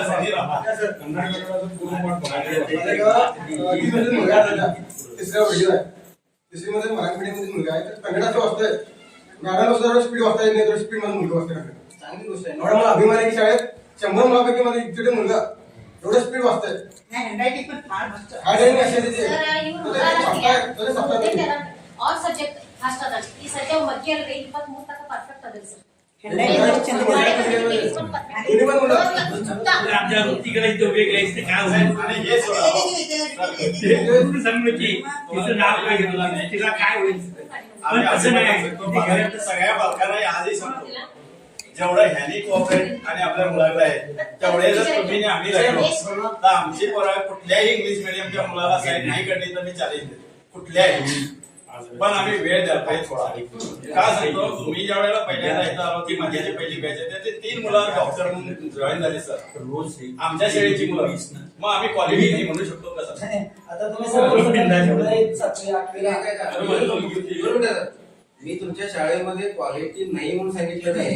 नाही म्हणजे मी सांगायचा उद्देश काय आहे की काही मुलं FLN मध्ये आहेत मग त्या मुलांचं मी सांगितलं जो मुलांचं काय होतंय तर एक मुलं 100 मुलांमध्ये 2-3 मुलं या 4 मुलं राहणारच नाही म्हणू शकत नाही. मग त्या मुलांच्याकडे पण तुम्ही लक्ष द्यायलाच पाहिजे. आता एक्झाम्पल आता त्याच्यात काय होते त्याच्यात एक मुलांचं शिकायचं पण इंटरेस्ट पाहिजे पालकांनी पण त्याच्यावर काळजी घ्यायला पाहिजे ना सर. त्याच्या सकाळी गेला दप्तर टाकला आणि दुसऱ्या दिवशी दप्तर घेऊन आला तर काय मुलं शिकणार आहे त्या पालकांनी पण लक्ष द्यायला पाहिजे. तिसरी गोष्ट शिक्षकांनी पण त्यांना व्यवस्थित शिकवायला पाहिजे. हे 3 गोष्टी पण घडले तरच होत आहे. मग ह्याच्यामध्ये काय होतंय की FLN मध्ये तेवढं करून पण एक 10 मुलं पाठीमागे असतात समजून घ्या. ह्या 10 मुलांना पण आम्ही घेऊन जायला पाहिजे कारण की एक मुलगा पण शिकला नसेल तर किती चुकीचंच आहे. क्वालिटी नाही म्हणून मी सांगते मग जेवढी 10 मुलं सोडून बाकीचे मुलं शिकले ना मग त्यांनी पण एकदा शिकू देत ना काही त्या मुलांना काय सेपरेट शिकू देत नाहीये. मग माझं म्हणणं एवढंच की कुठे FLN मध्ये जो आहे त्या मुलांना पण हे सपोर्ट करावं एवढं हे माझं उद्देश आहे. साहेब आम्ही तुमच्यावर काय लागलं नाही सर आणि तुम्ही एक काम करा सर जर ऑनलाईन तुमचं सजेशन जर पुढे जात असेल जर पुढे सजेशन जात असतील तर आम्हाला आणि एक तरी म्हणजे शिक्षकांनी एक तरी राईट केला की मुलाला फेल करायला संधी द्या. जे मुलगा त्या क्वालिटीला आम्हाला वाटत नाही त्याला तिथं ठेवायची संधी द्या. साहेब मी तुमच्यावर काही गोष्टी लागतो नाही तुमच्या नाही पण हाच लोकांनी उत्तर तुम्हाला दिले जेवण चांगलं आहे काय जेवण चांगलं सांगितलं मग त्यांच्यावर काही दबाव आणला नाही मी जेवण चांगलं आहे तसा मुलगा अभ्यास करतो का नाही हे करावं पाहिजे तो करतो काय मग अभ्यास चांगला झाला जेवण चांगलं झालं तर त्याची सही काय येत नाही म्हणून त्यांनाच चाललो आईचं कर्तव्य आहे मुलाचं मी त्यांच्यावर काय कोणावर दबाव आणलो नाही त्यांना काय शिवी दिलो नाही काय नाही माझ्या पद्धतीत त्यांना एक दबाव आणण्याचा ह्याच्यातून कुणी असं बोला Shrimati P N Ingale madam fail करायचं गेलं तिथून मुलाच्या मनात मारायचं तर खूप ಕರ್ನಾಟಕ ಸರ್ಕಾರದ ಯೋಜನೆಯ ಅಂತರ್ಗತ ಸಮಗ್ರ ಶಿಕ್ಷಣ ಕರ್ನಾಟಕ ಯೋಜನೆ ಸಾಮಾಜಿಕ ಪರಿಶೋಧನೆ ಈ ಒಂದು ಯೋಜನೆಯ ಅಡಿಯಲ್ಲಿ ಕಳೆದ 4 ದಿನಗಳಿಂದ ಸರ್ಕಾರಿ ಹಿರಿಯ ಪ್ರಾಥಮಿಕ ಮರಾಠಿ ಶಾಲೆ ವಾಘವಾಡಿಯಲ್ಲಿ ಸರ್ಕಾರದಿಂದ ಸಿಗುವಂತಹ ಎಲ್ಲ ಸೌಲಭ್ಯಗಳ ಮತ್ತು ಆರ್ಥಿಕ ವ್ಯವಹಾರಗಳ ಕೂಲಂಕುಷ ಪರಿಶೋಧನೆಯನ್ನು ಮಾಡಿ ಅದರ ವರದಿಯನ್ನು ಇಂದು ಪಾಲಕರ ಮುಂದೆ ಪ್ರಸ್ತುತಪಡಿಸಲು ಆಗಮಿಸಿದಂತಹ ಇಲಾಖೆಯ ಎಲ್ಲ ಅಧಿಕಾರಿಗಳಿಗೂ ಅದೇ ರೀತಿಯಾಗಿ ಶಾಲಾ ಎಸ್ಡಿಎಂಸಿ ಸರ್ವ ಸದಸ್ಯರಿಗೂ ಅಧ್ಯಕ್ಷರಿಗೂ ಉಪಾಧ್ಯಕ್ಷರಿಗೂ ಅದರೊಂದಿಗೆ ಈ ಸಭೆಯಲ್ಲಿ ಹಾಜರಾದಂತಹ ಎಲ್ಲ ಪಾಲಕ ವರ್ಗದವರಿಗೂ ನನ್ನ ಸಹೋದ್ಯೋಗಿ ಬಂಧು ಭಗಿನಿಯರಿಗೂ ವಂದನಾರ್ಪಣೆಯನ್ನು ಸಲ್ಲಿಸಿ ಈ ಕಾರ್ಯಕ್ರಮಕ್ಕೆ ನಾನು ಮುಕ್ತಾಯವನ್ನು ಹೇಳ್ತಾ ಇದ್ದೇನೆ. ರಾಷ್ಟ್ರಗೀತೆ